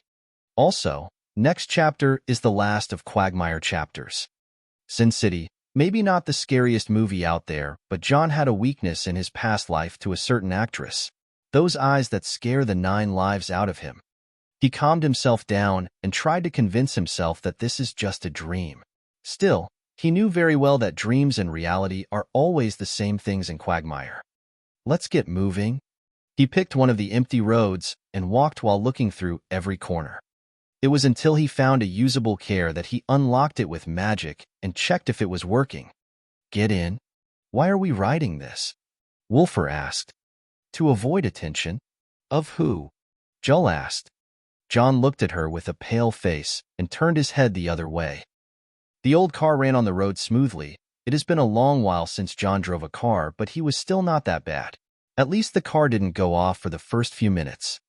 John, I can swear these things are the same things from your sketches, Wulfur asked. They are. Can you make anything like this? Wulfur kept going. I don't want to destroy the nature too early. John's replies were short and showed that he wasn't comfortable with the place around him. Wulfur and the rest read the mood and didn't talk anymore. During the ride, a few police cars were spotted in pursuit of other cars driven by criminals. A lot of gunfights broke out, and the place was not peaceful at all. John would always point his hand out of the car to use telekinesis or fireball to get rid of whatever made him irritated. Strange enough, a colored man made an appearance on the road, and he looked really disgusting. He was a man with a goblin-like face, and all his skin was yellow. This was the Yellow Bastard. For this character, John had to stick his head out of the window and "Fussaro da," just like that. To the weird gazes he received from the passengers, John only acted indifferently and shot a fireball towards the yellow mess, ending any possible chance for its survival.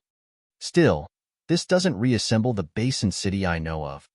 John was comparing his memories to the place, and it didn't feel right.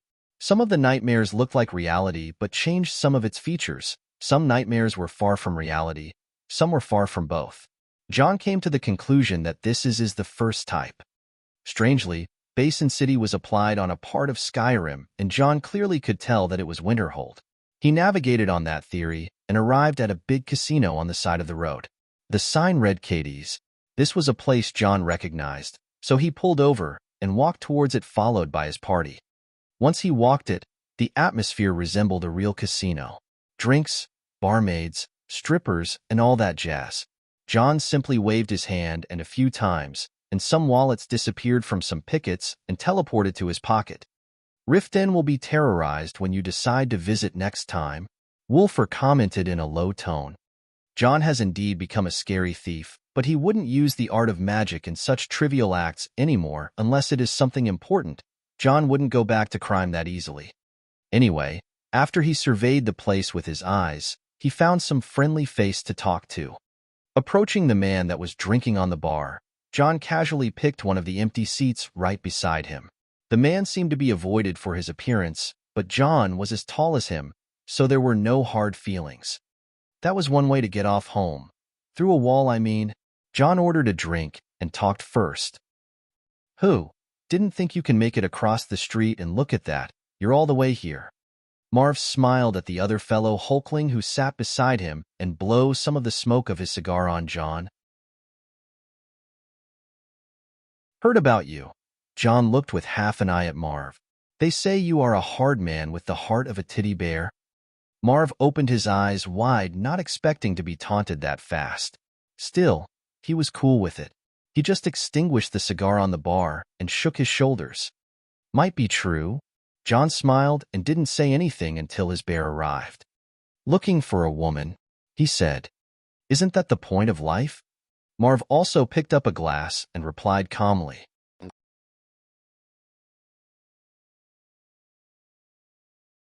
John couldn't find a comeback, so he stuck to the subject. Black hair and crimson eyes, a woman of quality. Her name is Alina. Marv raised his brows and didn't reply. John pointed for the bartender girl to refill for Marv. You sure about her? Marv asked. John nodded naturally. Well, you came to the right place. Marv said that and turned around to face the dancing platform. John's attention was pointed to the platform, and just like that, a second later, lights flashed and an announcer spoke. Ladies and gentlemen, we from Katie's are happy to present to you your favorite cowgirl, Nancy. The announcer stepped aside, and from the back walked a certain stripper that John recognized. Nancy Callahan was one of the characters that worked as a stripper and was famous for her iconic cowboy-themed dance and fashion style. Not just that, today as well the one you know and love, everyone's favorite doctor, Alina.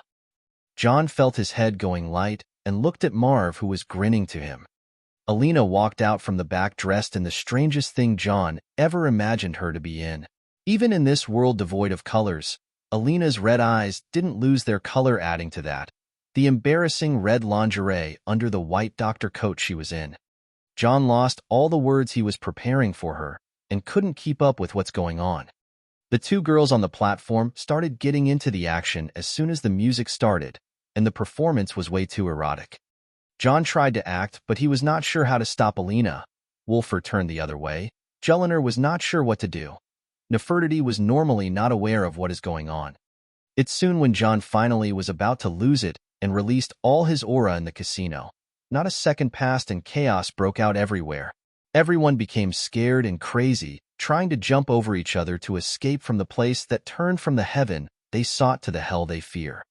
John's aura was accurate and chased off the crowd that was watching the strip show. He then quietly walked to Alina. Alina got frightened from the scene that just happened and attempted to run away as fast as she could. John was about to catch her, but all of a sudden, tens of men with guns came out from the sides and started shooting at John.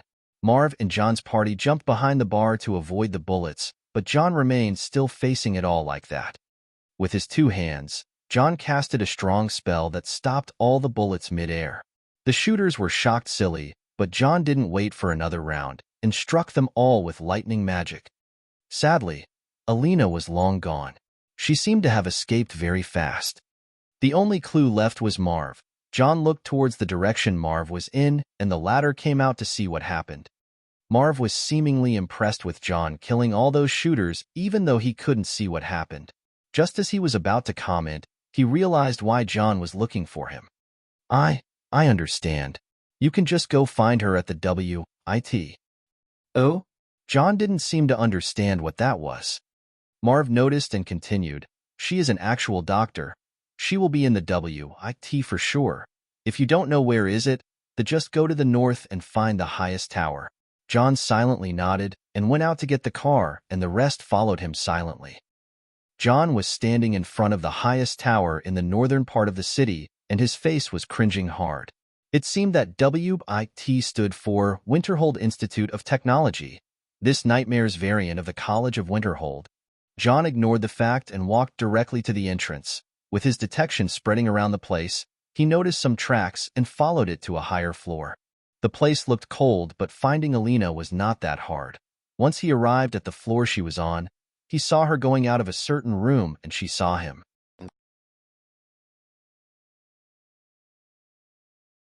Her face paled and she was about to scream, but he moved his hand as fast as possible and used telekinesis to pull her towards him. Alina was left from the floor and directly flew to John's arms. Muffling her voice, John dragged her to the empty room she just came out from, and their confrontation started.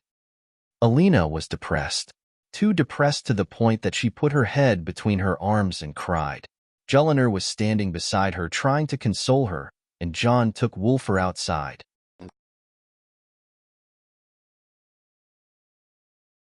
She regained her true self, but she also remembered how the dream was like, and she was too depressed to do such a cheap act in front of John. A girl from a noble house like her was utterly ruined by the mere idea, even though it was not her. From what John understood, her personality in the dream was that of a doctor at the WIT with a part-time as a stripper. It was awkward, but it really fitted the plot of Sin City. A mafia member, a mutant coven leader, an exiled person to the frontier, and finally a stripper. I'm not sure if this is because of me, or you my friends are all that awesome. John was having a hard time summing the whole situation up. What about the nightmare that you woke up in? Wulfer asked. An illegal immigrant. Join the band then. Both sighed and were waiting for the next bolt of lightning to strike to figure out how to exit this world now that they found Alina. But as they were discussing that in the corridor in front of Alina's room, footsteps were heard and from one side, and a lot of armed people came in. On their lead was a certain astonishing beauty with an evil look on her face. John was about to deal with whatever that was coming, but he saw that woman, and his body froze. It was her. Ava Lord, an antagonist played by Eva Green, the evil face that can scare John Dare.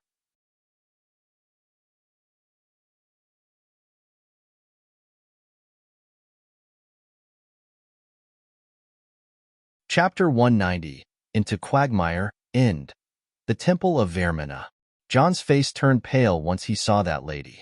Wulfer didn't expect to see John making such expression, but he realized that the situation was something they should waste time on. If John, that walking magic cannon, can't deal with the situation, then the objective is to run. We are leaving, Wulfer shouted and knocked the door open. Alina seemed to have calmed down and found something more covering to dress into. Once the ladies went out, they all saw the new visitors. Dr. Alina, I am sure we had an appointment. Are those people related to our business? The woman on the lead of the group walked calmly towards Alina. Wulfer notified Jull that John was in a pinch, so she took action first. Putting her hands on the wall of the corridor, Jull applied her aura and the wall was burst, making a cloud of dust screen. Using the chance they have, Wulfer dragged the frozen John. The whole group took the other way, escaping. What's wrong with him? I don't know. Maybe this woman is something that can scare him. Such a thing exists. Don't worry, HOOMAN. We'll protect you. On the other side of the wall, the woman with colored green eyes and blue lipstick smiled with viciousness at the rubble. I don't know what is that, but get them. To her words, all the men around her moved through the rubble. Gunshots were heard throughout the campus as Wulfer led the team out. It was annoying how silent John was. Are you going to stay like that for too long? John heard Shadow's voice echoing into his head. What is going on, Shadow? This reality is taking too long to shift. It seemed that your flawless performance in the past few reality shifts has vexed Vaermina enough to the point that she personally maintained the reality when she sniffed your fear. What do you expect me to do? Didn't you see how that woman looked at me? As if she is going to carve you up and eat your liver. So you felt it too. Leave me alone. Even a being like Shadow was mentally affected by that look. After some maneuvering, John managed to grab a hold of himself and started looking for a way out. According to what Vaermina said, she would wait for him in her temple at the center of her realm. After some analysis, the augur estimated that it should be at the highest or centermost point of the realm. With that in mind, John and his team managed to escape the WIT and chose to head south. After some time, lightning finally flashed and reality shifted. John still chose to keep going as south can go, as he believed that they have strayed too far into the edges of Quagmire. What made him believe that he was wrong was how many times the reality in Quagmire started to shift. It started focusing on John's faked fears that were into his head, and a lot of movies came out to life. If John wasn't an otherworlder, he would have vomited from all the civilizations and reality shifts that were projected by the realm. Actually, Wulfur was the first one to start feeling sick. It wasn't normal at all to experience different realities which day and night weren't stable at all, and all felt completely vivid. Jull and Alina also became sick, but a zombie apocalypse train pushed them all back on track. Resident Evil, Silent Hill, Jurassic World, Mad Max. This realm is going all out the more we head south, John declared as he was supporting Alina up. What are all those nightmares? Are you all right, John? Do you really see all that when you sleep? Alina wasn't sure how John is acting all right in these environments. John didn't know whether to laugh or cry. None of them were his nightmares, but the realm was really putting on a serious fight by projecting all these movies. There were even those gigantic walking Legos, being trapped in a train tunnel and swimming with oversized sharks. It's okay.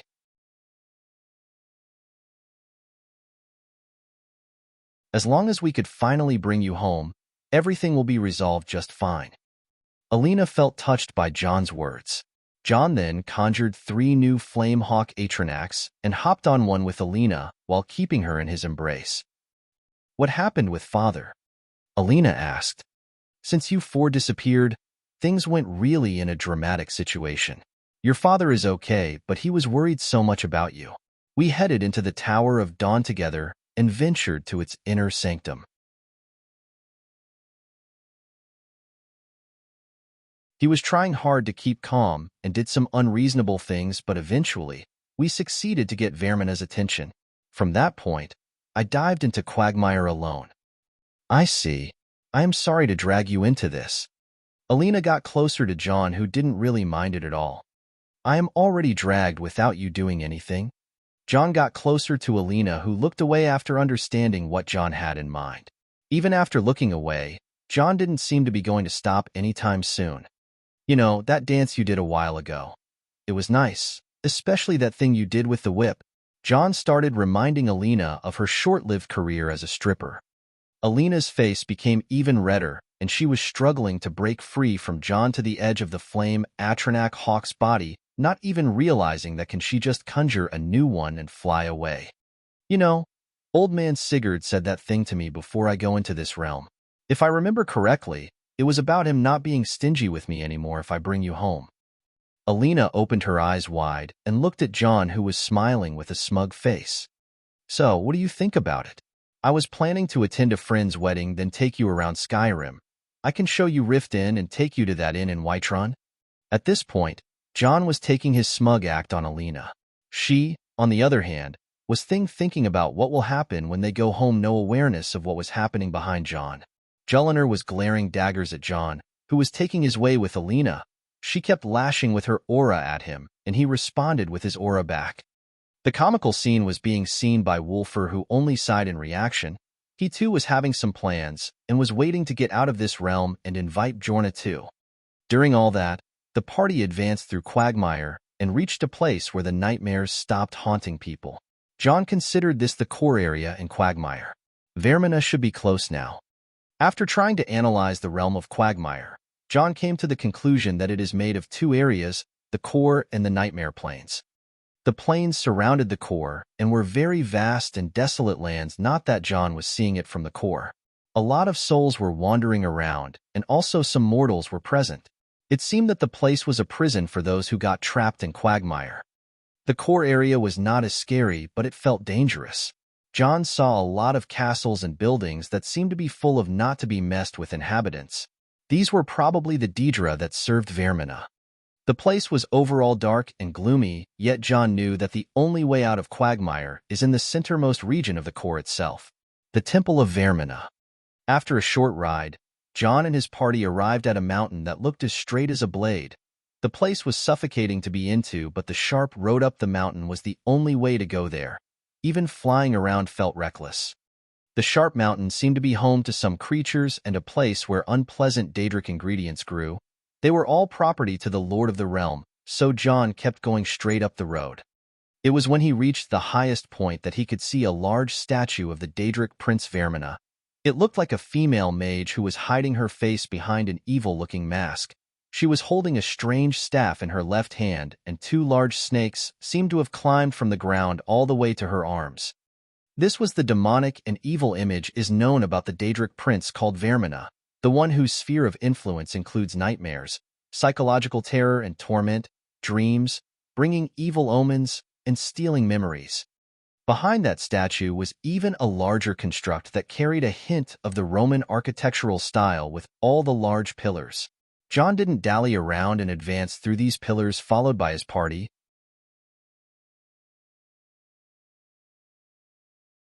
After bypassing the entrance, only a place of darkness was what greeted them. John could sense his way and guided the others in a straight line without feeling any danger. It kept going like that until they saw a glimpse of green light. Reaching that, all they could find was a large glass orb emitting unearthly sound with a green mist flowing around it. It was the orb of Vaermina. Wasn't this thing destroyed? John was shocked silly when he saw the orb.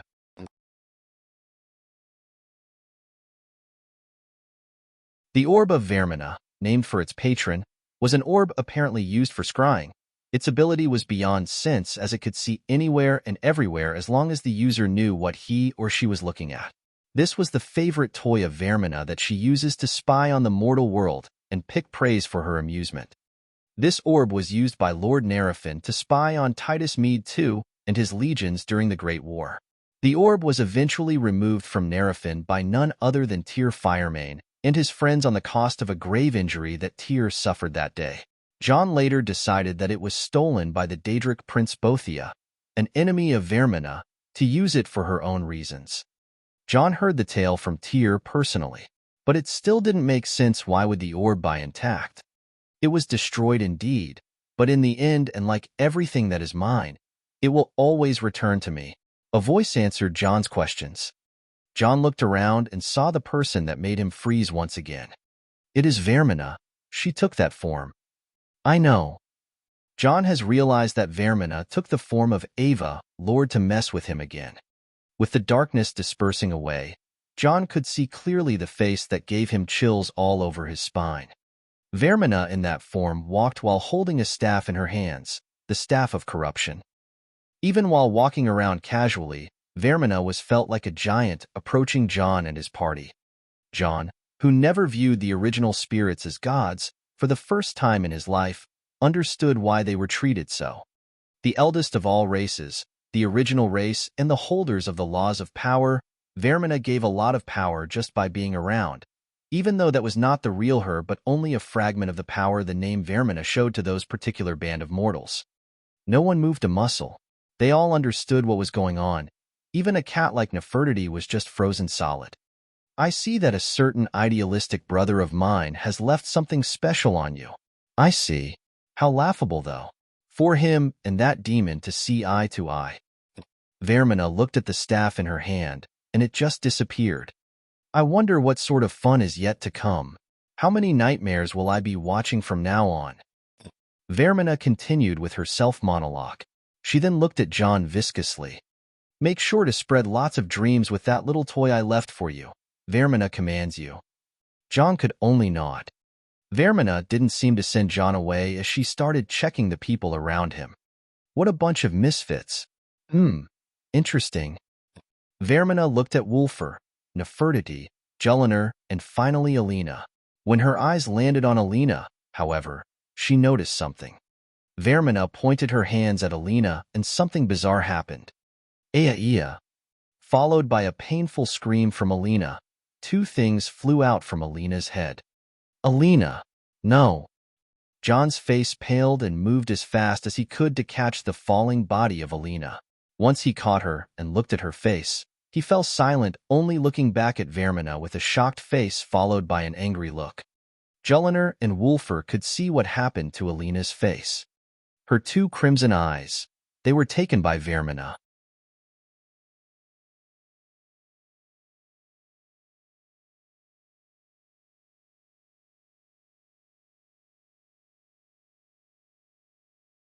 Chapter 191, The Return. I was 3 standing in front of my sleeping beauty in her chamber. Jull was nursing her, and Nefertiti was guarding them. It is no wonder now that Alina was tricked to go to the Tower of Dawn by an envious bitch from her clan. I understood everything once Nefertiti reported that she noticed the same evil sensation she could feel from Quagmire on that bitch. To explain what happened from the start, we should go back to 3 days ago when we left Quagmire. What we experienced was beyond sense or belief. After Vaermina let us go from her realm, I remember waking up in the inner sanctum of the Tower of Dawn and no one was there waiting for us.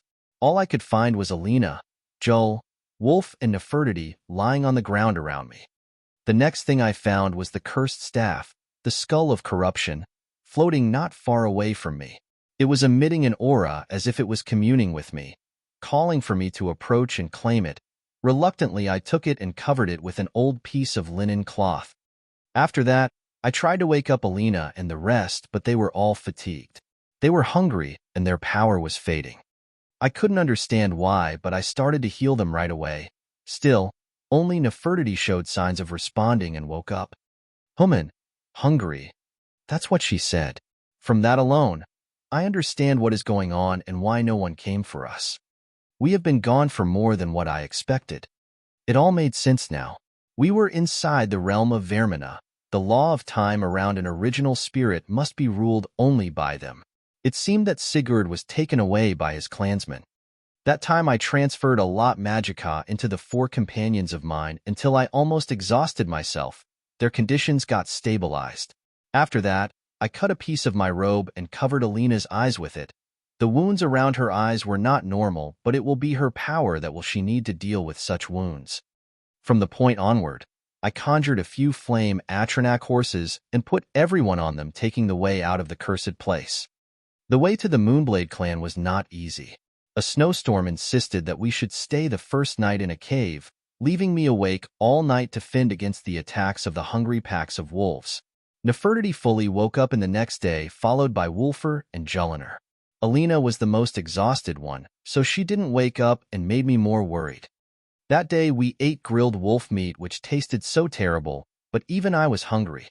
At the end of the second day, we reached the mountain range where the Moonblade fort was located and walked the hard way up. The storm was still blowing hard. The first thing that we encountered was a large gate blocking the road. It was the checkpoint where the Moonblade forces had on the mountain road. After trying to call for anyone beyond it, we discovered that it was abandoned, probably due to the storm. Bypassing it with teleportation was the only option, but I had to use Eye of the Mind to see past the gate and teleport through it. I was using magic to solve every problem that we ran into for the past few days to the point of exhaustion. Even though everyone except Alina was up, they were still weakened greatly. Even I had to supply Alina with my Magicka to warm her from the inside. Beyond that gate was a straight road to the Moonblade fort. Who welcomed us was a small force dispatched to deal with the intruders that got detected going through the gate. On the lead of that force was a girl called Elsa Moonblade. The culprit that I yet to know was behind all this mess. Once that girl's eyes landed on Alina, who was laying on a flame Atronach horse, I could see shock and clear killing intent towards Alina from that girl. Before I could even react, Nefertiti transformed to beast mode and jumped towards Elsa, baring her fangs and brandishing her claws.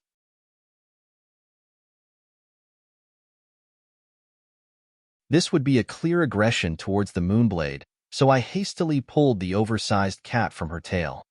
What amazed me that time was Nefertiti's actions.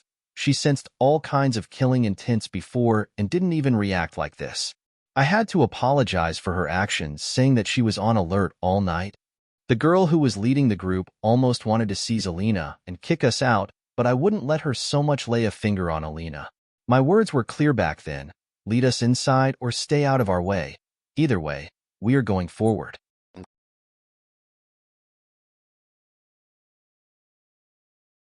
I didn't expect the skin of that girl to be so thick, but all the clansmen behind her cleared the way, and reluctantly she did so. From the behavior of Nefertiti, I knew that this girl is troublesome for Alina to be kept alive, but I later found out that she was behind the whole mess. Once Sigurd met us, he almost fainted when he saw Alina. My reunion with Jonrad wasn't as warm, but Alina's state was bad. I stopped him from removing the blindfold on Alina's eyes. I could only convince him that Alina overused her eye powers to fight off the nightmarish realm she was trapped in, and she is just resting. I can't let him. What has become of Alina's eyes? Nothing good will come from that at all. The good thing about Sigurd was that he trusted my words in the end, as we had already trusted each other, as we knew that the both of us want the best for Alina. And now we arrived at the point where I sat down in Alina's room, looking at her sleeping in a weakened state, and Jull was beside her. They both looked so weak and pale after going through that nightmarish realm. I didn't know what to do to wake her up, but I knew that she needs time to be able to wake up. I can't allow anyone else to see what happened to her eyes. This situation is far from over and needs to be contained. The next day, Alina showed signs of getting healthier, and Jull also took a fair share of rest. Wulfr, on the other hand, felt a fever, and I went to nurse him for the day. Nefertiti, who regained her health faster than anyone, reported that she sensed some weird movements around Alina's chambers last night. I didn't want to leave anything for the chance, as I knew who was moving suspiciously. It was that girl Elsa and her ugly little sister. To chew the flies away, I went directly to meet with Sigurd, who regained his youthful shape, and talked to him face to face while most of the elders were present. I want that girl Elsa locked away. This was what I said in front of everyone, just like that. Preposterous. John Dare, we realize that you are an ally, but don't take it too far. Elsa is one of the Moonblade's finest daughters. Exactly. She is to be wed to Zend Firemane, and her sister Kaya is to be wed to Ragnar Firemane. Who do you think you are to think you can talk shit about them? Some of the Moonblades were very displeased with my demands. The person in question herself was shocked by my direct demand, and made a tranquil face once she got defended by her clansmen. I ignored them and looked at Sigurd. He made a calm face and replied, "What are your reasons?" First, she is the main suspect of conspiring to send Alina and my friends into a danger zone. Second, she showed a very disrespectful attitude towards Alina on many occasions. Third, she delayed Alina's arrival yesterday and wanted to kick us, Alina's company, away from the gates of the mountain. I broke out Elsa's actions into detailed crimes that made her look worse and worse. Still, every time I came up with something, voices of objection rose to debunk my accusations. Still, Sigurd always signaled them to shut the fuck up. And finally, I came to the last things I wanted to say. Lastly, I don't want an unwanted presence roaming around the chambers of my fiancée. No one said anything that time. These idiots just stared at me, then looked at Sigurd with eyes wide open. Sigurd's face didn't change one bit. He was just sitting there indifferently while looking down at everything and everyone. He then grinned. "If my son-in-law wishes for it, then it shall be. Take that girl away to the Tower of Redemption." The voice they were waiting to speak out and teach me my place just shook the hall with these words. Two guards of the Moonblades moved towards Elsa and dragged her away in voices of plea and stares of shock. This was just the start, I tell you. Wait until Alina wakes up. Just wait.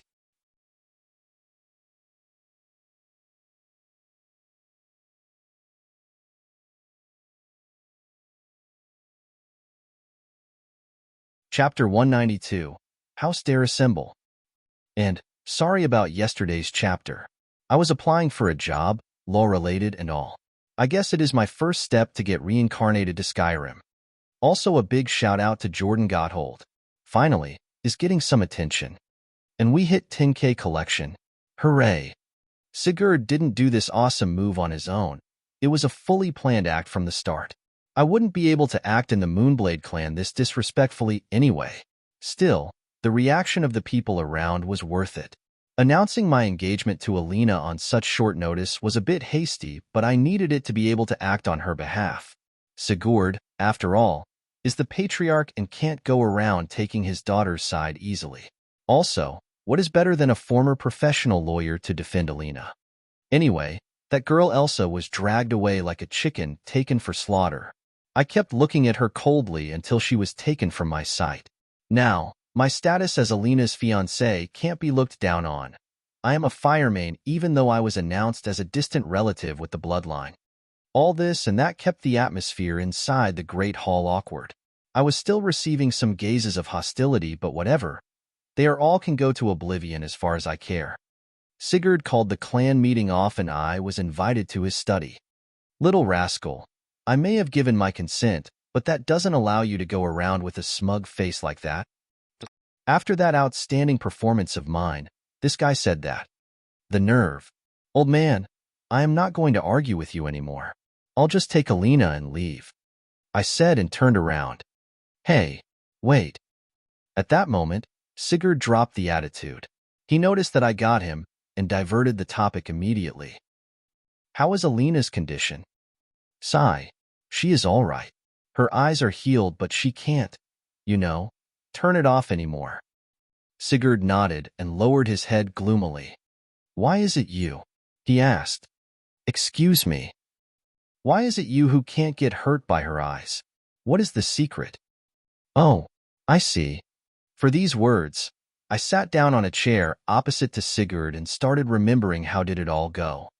Vaermina, that vile Daedric prince, she wanted to use Alina for her own amusement. Just like how I got the staff that can spread the terror of Vaermina in the mortal plane. Alina's eyes got blessed, or rather cursed, by Vaermina. Her eye power became more powerful than before, very much powerful that they can actually cause material damage. Wulfr and Jull accidentally saw her eyes after Vaermina put them back and they couldn't stay on their feet anymore, part of the reason why Wulfr fell the past few days.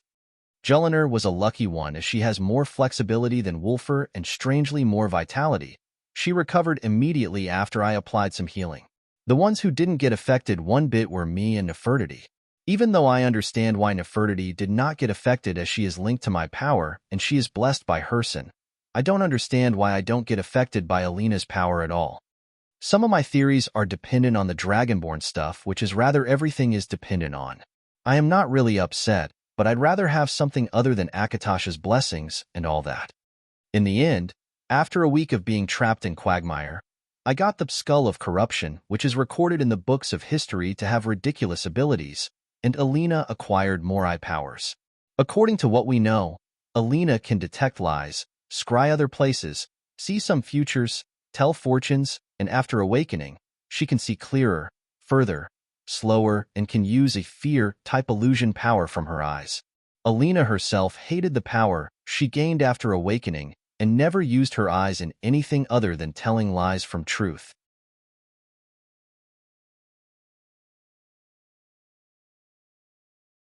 Now, Vaermina forced Alina's eyes to be always on the awaken mode. Not just that, but it seemed that Vaermina did something similar to what the Augur to me and Herson to Nefertiti did and added something like an astral extension so that Alina's eyes can do more damage, and cause not just ordinary state of fear. Alina's eye can now cause psychological terror and can make people sink into their own nightmares and God knows what else. Vaermina won't just use me as a way to gain nightmares by that staff I got, but will also force Alina to do so by her own eyes. Such cruelty.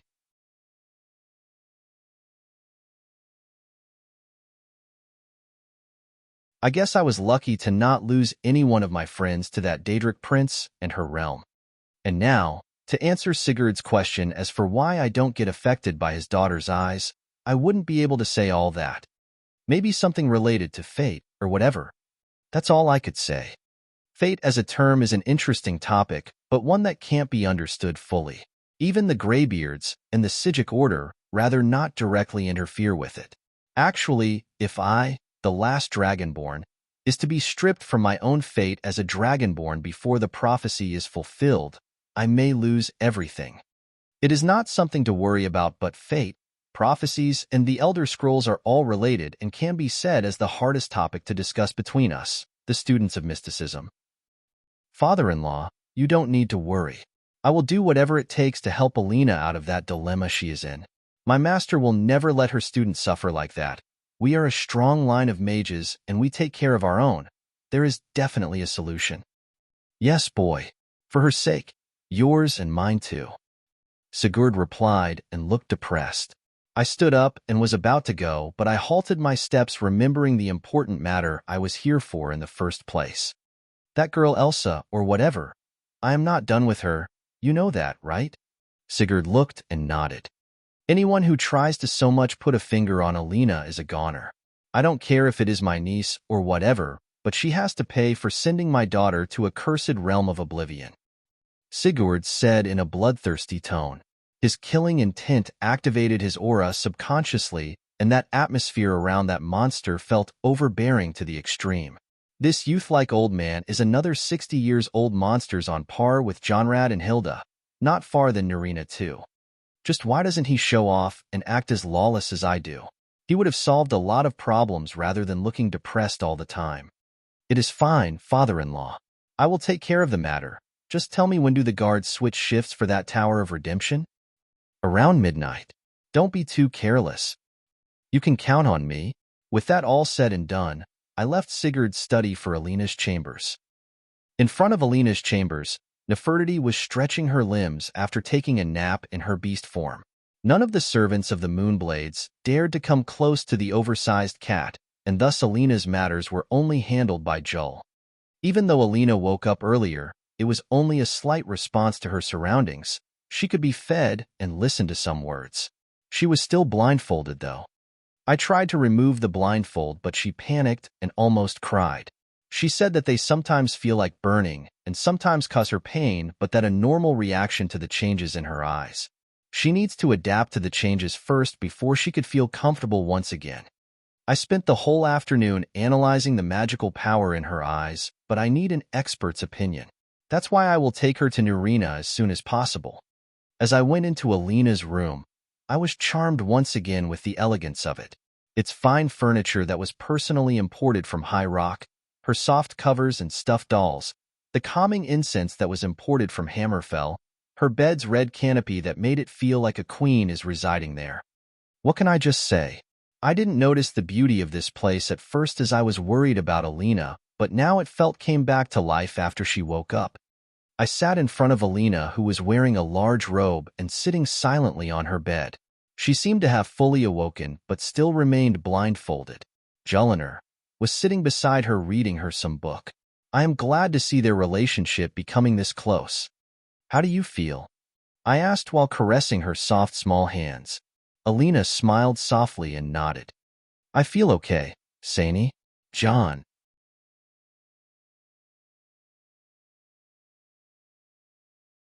Yeah, you need to get used to calling your fiancé with his name from now on, I replied.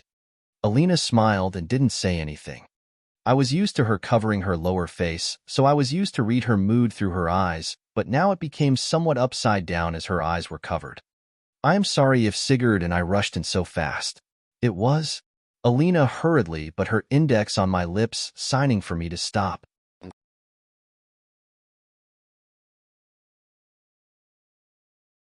Being your fiancé is just made my life better and better, no matter how sudden it came. I now don't feel sad about what happened to me. I understand, I said while taking her hand close to me and kissing its back. I swear I will find a way to help you see again, I said, then pulled her close to me. I couldn't help but hug her. On the side, Julliner was looking at this pink scene while smiling. My hand moved on its own and pulled her in my embrace. You too. I swear I will heal your eye. It was a bit too greedy for me to have two beauties all for myself, but I am a greedy person and I admit it. These two beauties are my future wives, and I don't care about anyone's opinion. Yeah. All these sweet words, and Jull started to ruin the mood, but spank. Her two butt cheeks got spanked by Alina and me almost at the same second. In this warm atmosphere, a small creature stuffed herself between the three of us and squirmed to fit in the place. HOOMAN. So warm. Oh, I almost forgot her meow jesty. Now, with a beauty on the left, a beauty on the right, and a cat on my lap, I can proudly announce that House Dare is coming to be in a splendid way. With all the members gathered we need to. Let's spill some blood. Yeah, it's about time. Jull agreed.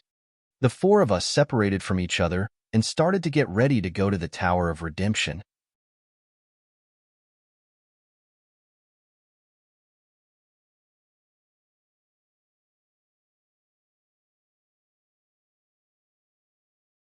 Chapter 193, Beyond Good and Bad. Midnight in the back of the Moonblade Mountain. A little girl walked with unsteady steps. She was carrying a blanket while heading towards an isolated tower. The tower was heavily guarded, and the little girl was naturally seen as she wasn't even trying to hide. A guard waved his torch to guide the girl to him. Young maidservant, what brings you to the Tower of Redemption this hour? The guard looked at the girl with a cold gaze. The little girl seemed to be uncomfortable with his gaze and was a little bit shy on words. Miss Elsa, she needs blankets. Fine, leave them here and go. The guard stretched his hand to grab the blanket from the girl, but she stepped back hurriedly. This is for Miss Elsa. Miss Kaya and the elder told me to deliver it purse. The girl acted with caution and hugged the blanket she was holding tightly. KSK, don't test my patience, brat. The guard was displeased with the girl's attitude and seemed to be going to pull the blanket forcefully. Keep your hands to yourself, Paul. Steve. Another guard saw the commotion and cut in. Let the girl in, man. If an elder is sending her, then just let do what she came for. Don't offend people we can't offend. But the Patriarch just imprisoned Miss Elsa, if we... You think the Patriarch will care if an elder came to bust your ass? Just let her in and spare us. Sigh. All right, you guide her in. Paul let the girl pass, and Steve guided her into the tower. It was a high building built in the Nordic style. The only flaw is its location that was on an isolated peak that made all the coming and going winds go through its gaps and even make ice get formed inside. The place was some sort of frozen hell, and the moonlight that illuminated the place made it even more terrifying. This place is where the main family members get punished. The guard led the way into a higher floor that was even more chilly than the first floor. Even the strong guards would need to build up some resistance to get through the place. The guard looked at the girl who followed him and was about to tell her to not go further, but once he turned around, he almost dropped his jaw. The place that made him shiver didn't even affect the girl one bit. She was walking normally while looking at the guard with her expressionless big blue eyes and red rosy cheeks. The guard gulped on his saliva and smiled with a bit of fear. He thought to himself that this girl is not a simple maid. After all, she may be one of the children the hidden clans pick up for their unique talents. This is something a lowly guard like him shouldn't have interfered with from the start. Young lady, Miss Elsa is just around that corner. The guard spoke politely and pointed to a certain place. The girl looked and saw a cell with just a few steps away. With a nod, she walked forward on her own and reached the cell, looking at the person inside it. Inside the cell sat a tall girl with a thin body, black hair, gray eyes, and all the other features of a Moonblade, Elsa Moonblade. She sat in a lotus position, and a small hint of aura could be seen trying to fend the cold away. For you. The little girl passed the blanket through the bars of the cell, and the blanket fell on the floor. Elsa opened her closed eyes and saw something she needed dearly from someone she didn't recognize. She just moved and grabbed the blanket, covering herself as fast as she could. Did you bring food? Elsa asked in a pained tone. The expressionless girl shook her head. KSK, they just sent you with a blanket? Was it all my father could sneak for me? Damn it, just go away and bring something warm for me to eat. The little girl looked at Elsa, then just turned around and walked away. Elsa remained in her cell, cursing her dump luck for being dragged all the way to this cursed place.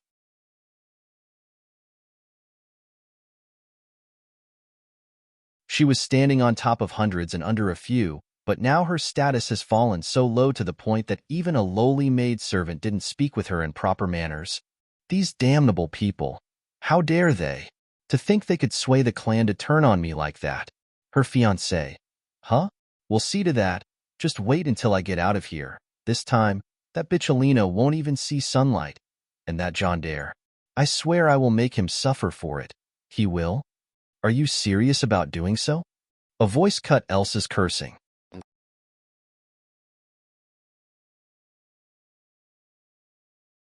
Elsa didn't expect to hear that voice here of all places, and jumped away then turned around.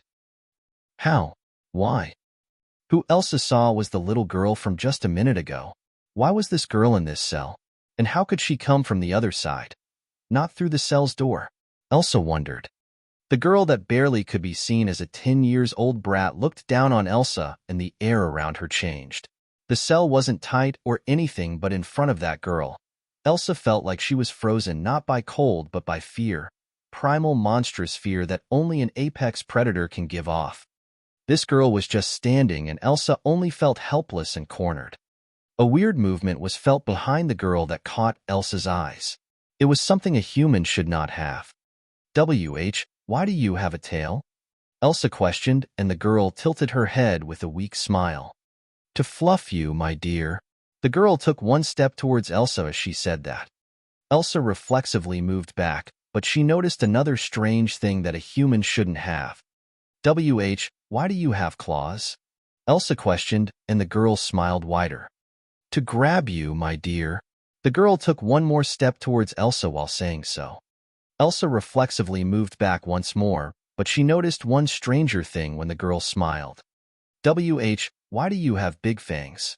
Elsa questioned, and the girl halted her steps. To shred you apart, my dear.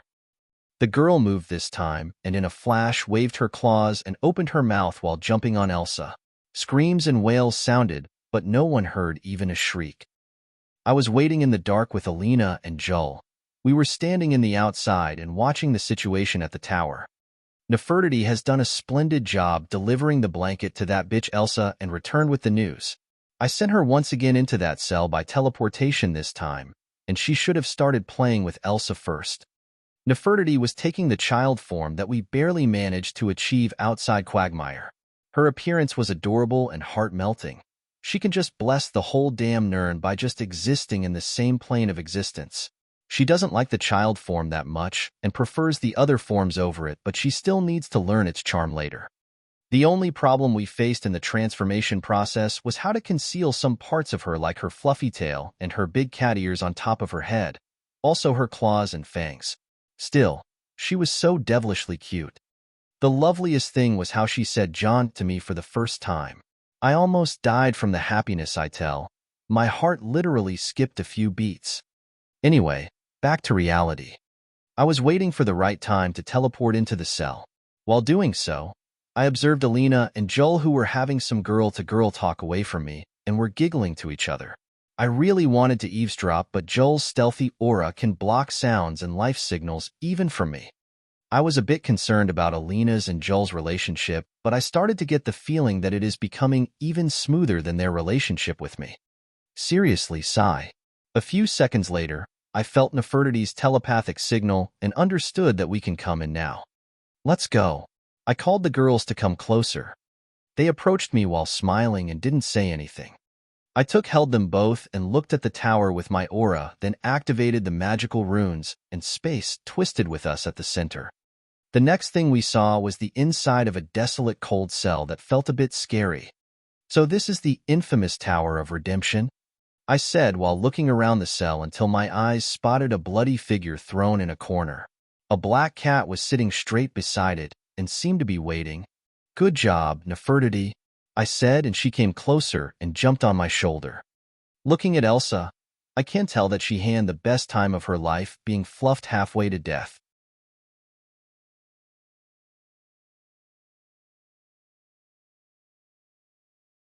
Nefertiti has torn her clothes and shred her flesh to the point where Elsa can only be described as a person of a horror movie. Damn, this stupid cat made a score on that poor girl. Jull spotted Elsa and started checking her around. Idiot HOOMAN, know your place. While us three were looking coldly at the half-dead Elsa, Alina seemed to be in distress. I know we talked about this and I agreed to it, but I never thought it would be this messy. Alina said.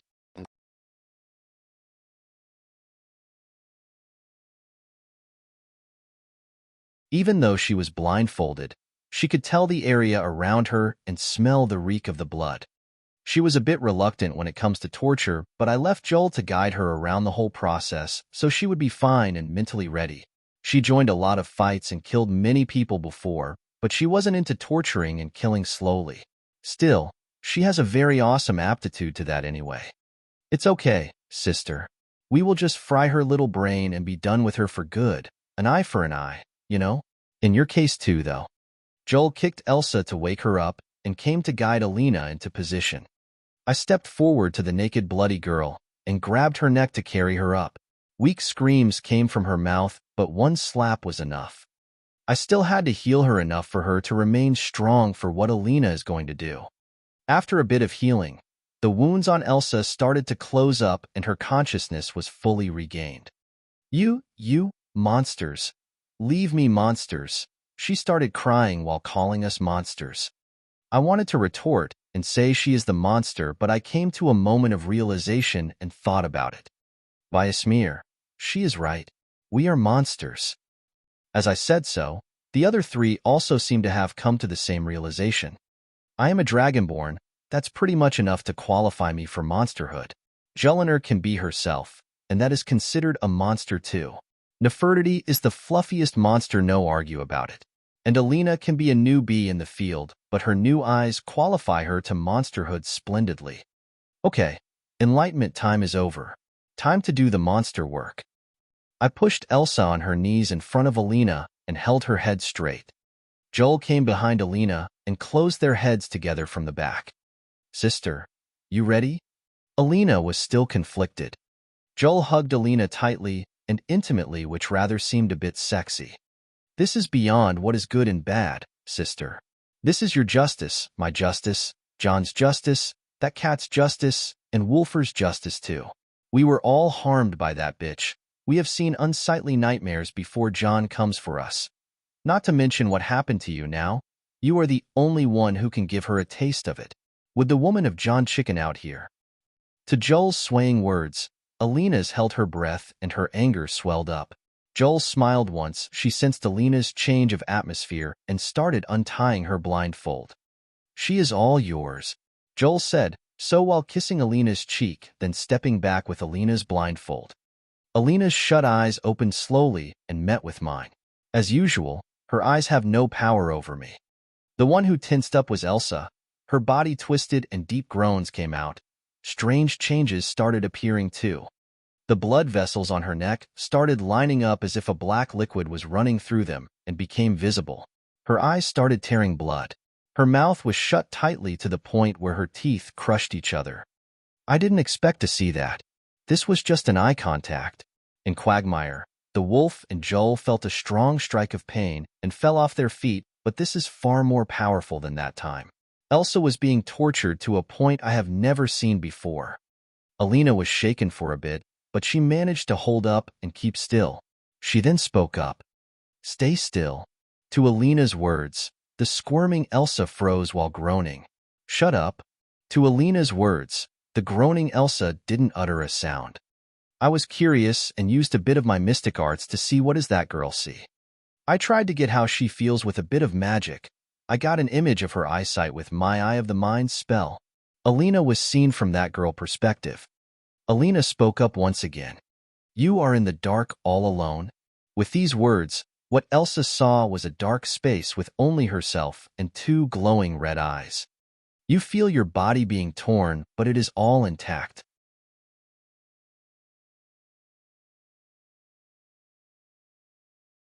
The nervous signals of Elsa started receiving foreign orders and reacted to them. I didn't feel what she felt, but her body was probably feeling to all these orders that were being transmitted through the red eyes. Amazing. You feel ants crawl under your skin? The nervous system of Elsa reacted once again. You are being eaten. You are being shredded. You are being devoured. You are being frozen. You are being burned. You are being frozen. You are being burned. You are being frozen.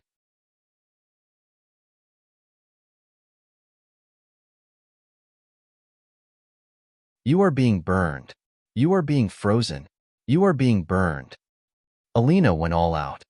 I never expected to see all that. The nervous system of Elsa was reacting in such a splendid way to Alina's words.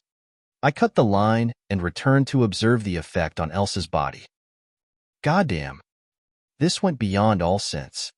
Even though Alina's power are illusions, her eyes were making the reality inside Elsa's body shift, just like how Quagmire does. This is way too overpowered than what I could even think of. I looked at Alina, who seemed to have exhausted herself, and closed her eyes. She kept Elsa alive while doing all that torture. This thing about her being a newbie in monsterhood, we need to talk about that.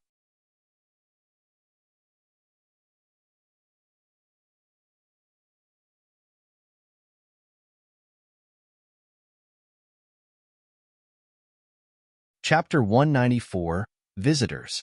A few days ago, we left the Moonblade clan grounds with an aura of innocence and peace. No one suspected us to know anything about what happened with Elsa Moonblade. The matter became a shock after Elsa was found in her cell between life and death. The whole Moonblade clan started searching for the maidservant that was the last person who saw Elsa, but no girl with such description was found. Of course, no one can even know that Nefertiti can turn into a human now. It was only me, Alina, and Jull who know that. Of course, Elsa was taken out of that cursed tower, and all sort of mages examined her condition. The wounds that should have come from outside were all from inside. The experts in medicine among the Moonblades were shocked senseless from what they saw. All agreed that no human can inflict such damage. To them, this was the work of something mysterious. Of course, I was suspected from the very first second, but my alibi was solid. Most of the Moonblades saw me all over the fort that day guarding Alina's chambers, or some illusion I created to fool them. After the inspection was over, two rumors were being spread. The first was that Elsa got claimed by the evil Daedra that should have taken Alina. This is the one I started spreading. The other rumor was that Elsa got punished by Kine for assaulting her favored child, and that one was probably spread by Sigurd. Regarding Elsa's condition, I can estimate that she lost her mind. She was healed, but her body was crippled and her mind went cocoa. She doesn't even react anymore, but sometimes she starts screaming and always see nightmares. Sigurd kept looking at me as if I am some sort of a monster that time, but he almost cried when he knew that this was Alina's handiwork. He was so shocked that he spent the day all pale. This man's health is a matter of concern now. I can tell that his heart is becoming weaker since the day he got to know me. Anyway, we decided to leave the Moonblade clan this morning and rode to Winterhold accompanied by a lot of guards from the Dare Dragon Company and the Moonblade clan. Alina was riding with me, by the way. As we are officially engaged, we can interact more from now on, which was rather nice. I wonder why Master didn't come to check on us when we went missing, Alina asked. I was curious too. Still, I gave it some thought, and it seemed that she forced herself to stay. Forced herself? We are her only apprentices, and you are her son. Why would she? I thought for a while, but I could only think of one reason. It probably has something to do with Grandmaster. Alina paused for a while. I am so envious you got to meet our Grandmaster. Hee. I know. Once Alina found out that I met our Grandmaster and our Great-Grandmaster, she almost fainted and started crying and kicking around. She is that type of person who craves to see the more knowledgeable people and discuss our art with them. Missing the chance to meet our Grandmaster was more tragic to her than getting her eyes blessed by Vaermina. She kept nagging me to tell her the identity of our Grandmaster and Great-Grandmaster, but I am sure she won't handle the shock. I myself wouldn't have handled if Nerina wasn't kidnapped by Alf back then. Just don't make such a heartbroken face. If you ever meet her in the future, just turn to the other direction and run. She isn't the monster I would want to cross myself. Humph. Impossible. I would get cursed once again to oblivion if I don't. Yeah. Act haughty all you want just because there is a Dragonborn who is foolish enough to go through oblivion and bring you back? I'll be relying on you then. This girl, she is becoming more comfortable with me. A bit of time passed, and Alina spoke again. You also promised me you would find a way for me to open my eyes again. And Jull's eye too. About that? Yep, I have some ideas on how to do that.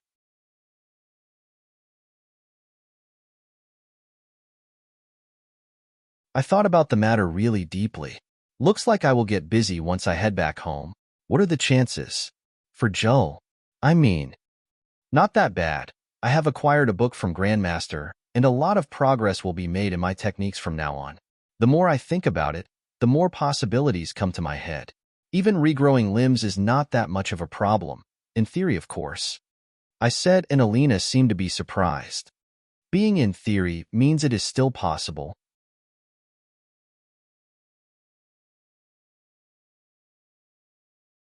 Yes, the problem is the amount of energy we need. Luckily, I am working on a major project that will change the way we use magic and open up many great possibilities. I can't wait to be your assistant. Alina seemed excited and stuck to me. Unlike Jull and Wolf who can't stand studying, Alina can research for days without getting bored. It was very nice to have another weirdo who shared the same hobby as me.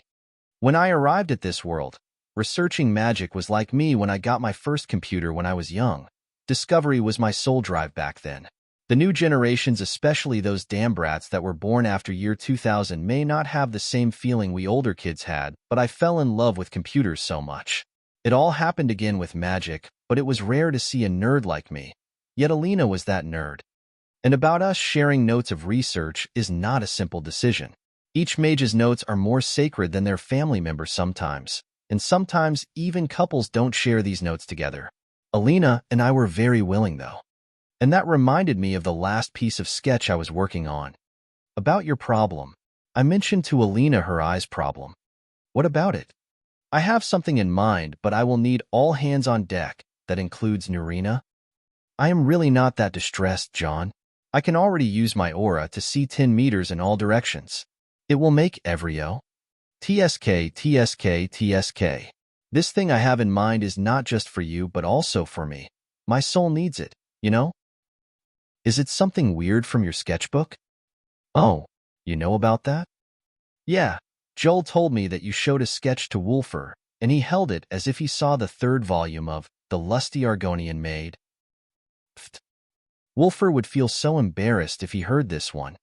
The Lusty Argonian Maid is a famous novel in this world, but the third volume is very rare. Only collectors like myself have it. I saved it long ago when it was about to be auctioned in Riften in some dark auction.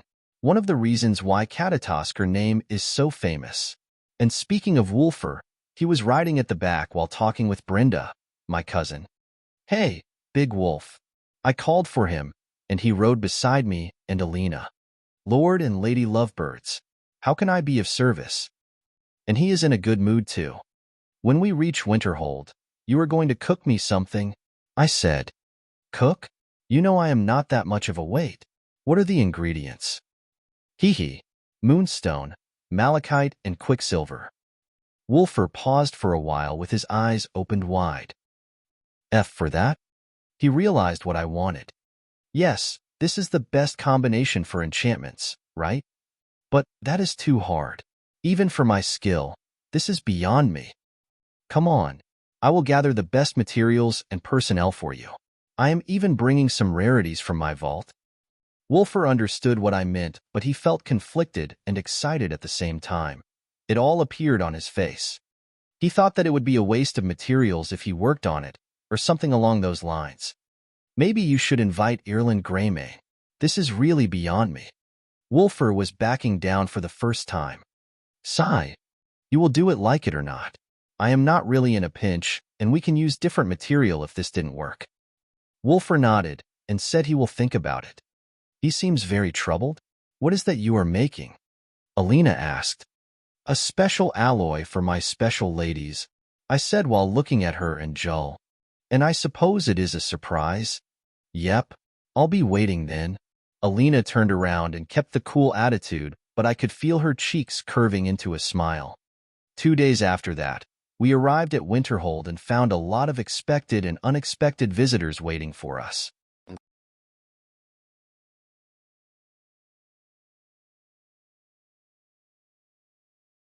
The firemen's, and on top of them were mother and father. Also the master alchemist Nerelian and his apprentice Quintus Navale, a Stormcloak messenger and an imperial envoy. And there was also some messages from Sviti and John Battleborn delivered by an unexpected face, Lizette. Sigh. I guess I should ask Lord Divaith FYR about making me some clones. This is so busy. You're tuning in to the Romance Rendezvous YouTube channel. We're so grateful for your support, and don't forget to subscribe to join us on this incredible journey through captivating stories. Your generosity through donations truly makes a world of difference, as it's the primary source of revenue that allows me to expand and enhance this channel for you. Thank you from the bottom of my heart for being a part of this adventure.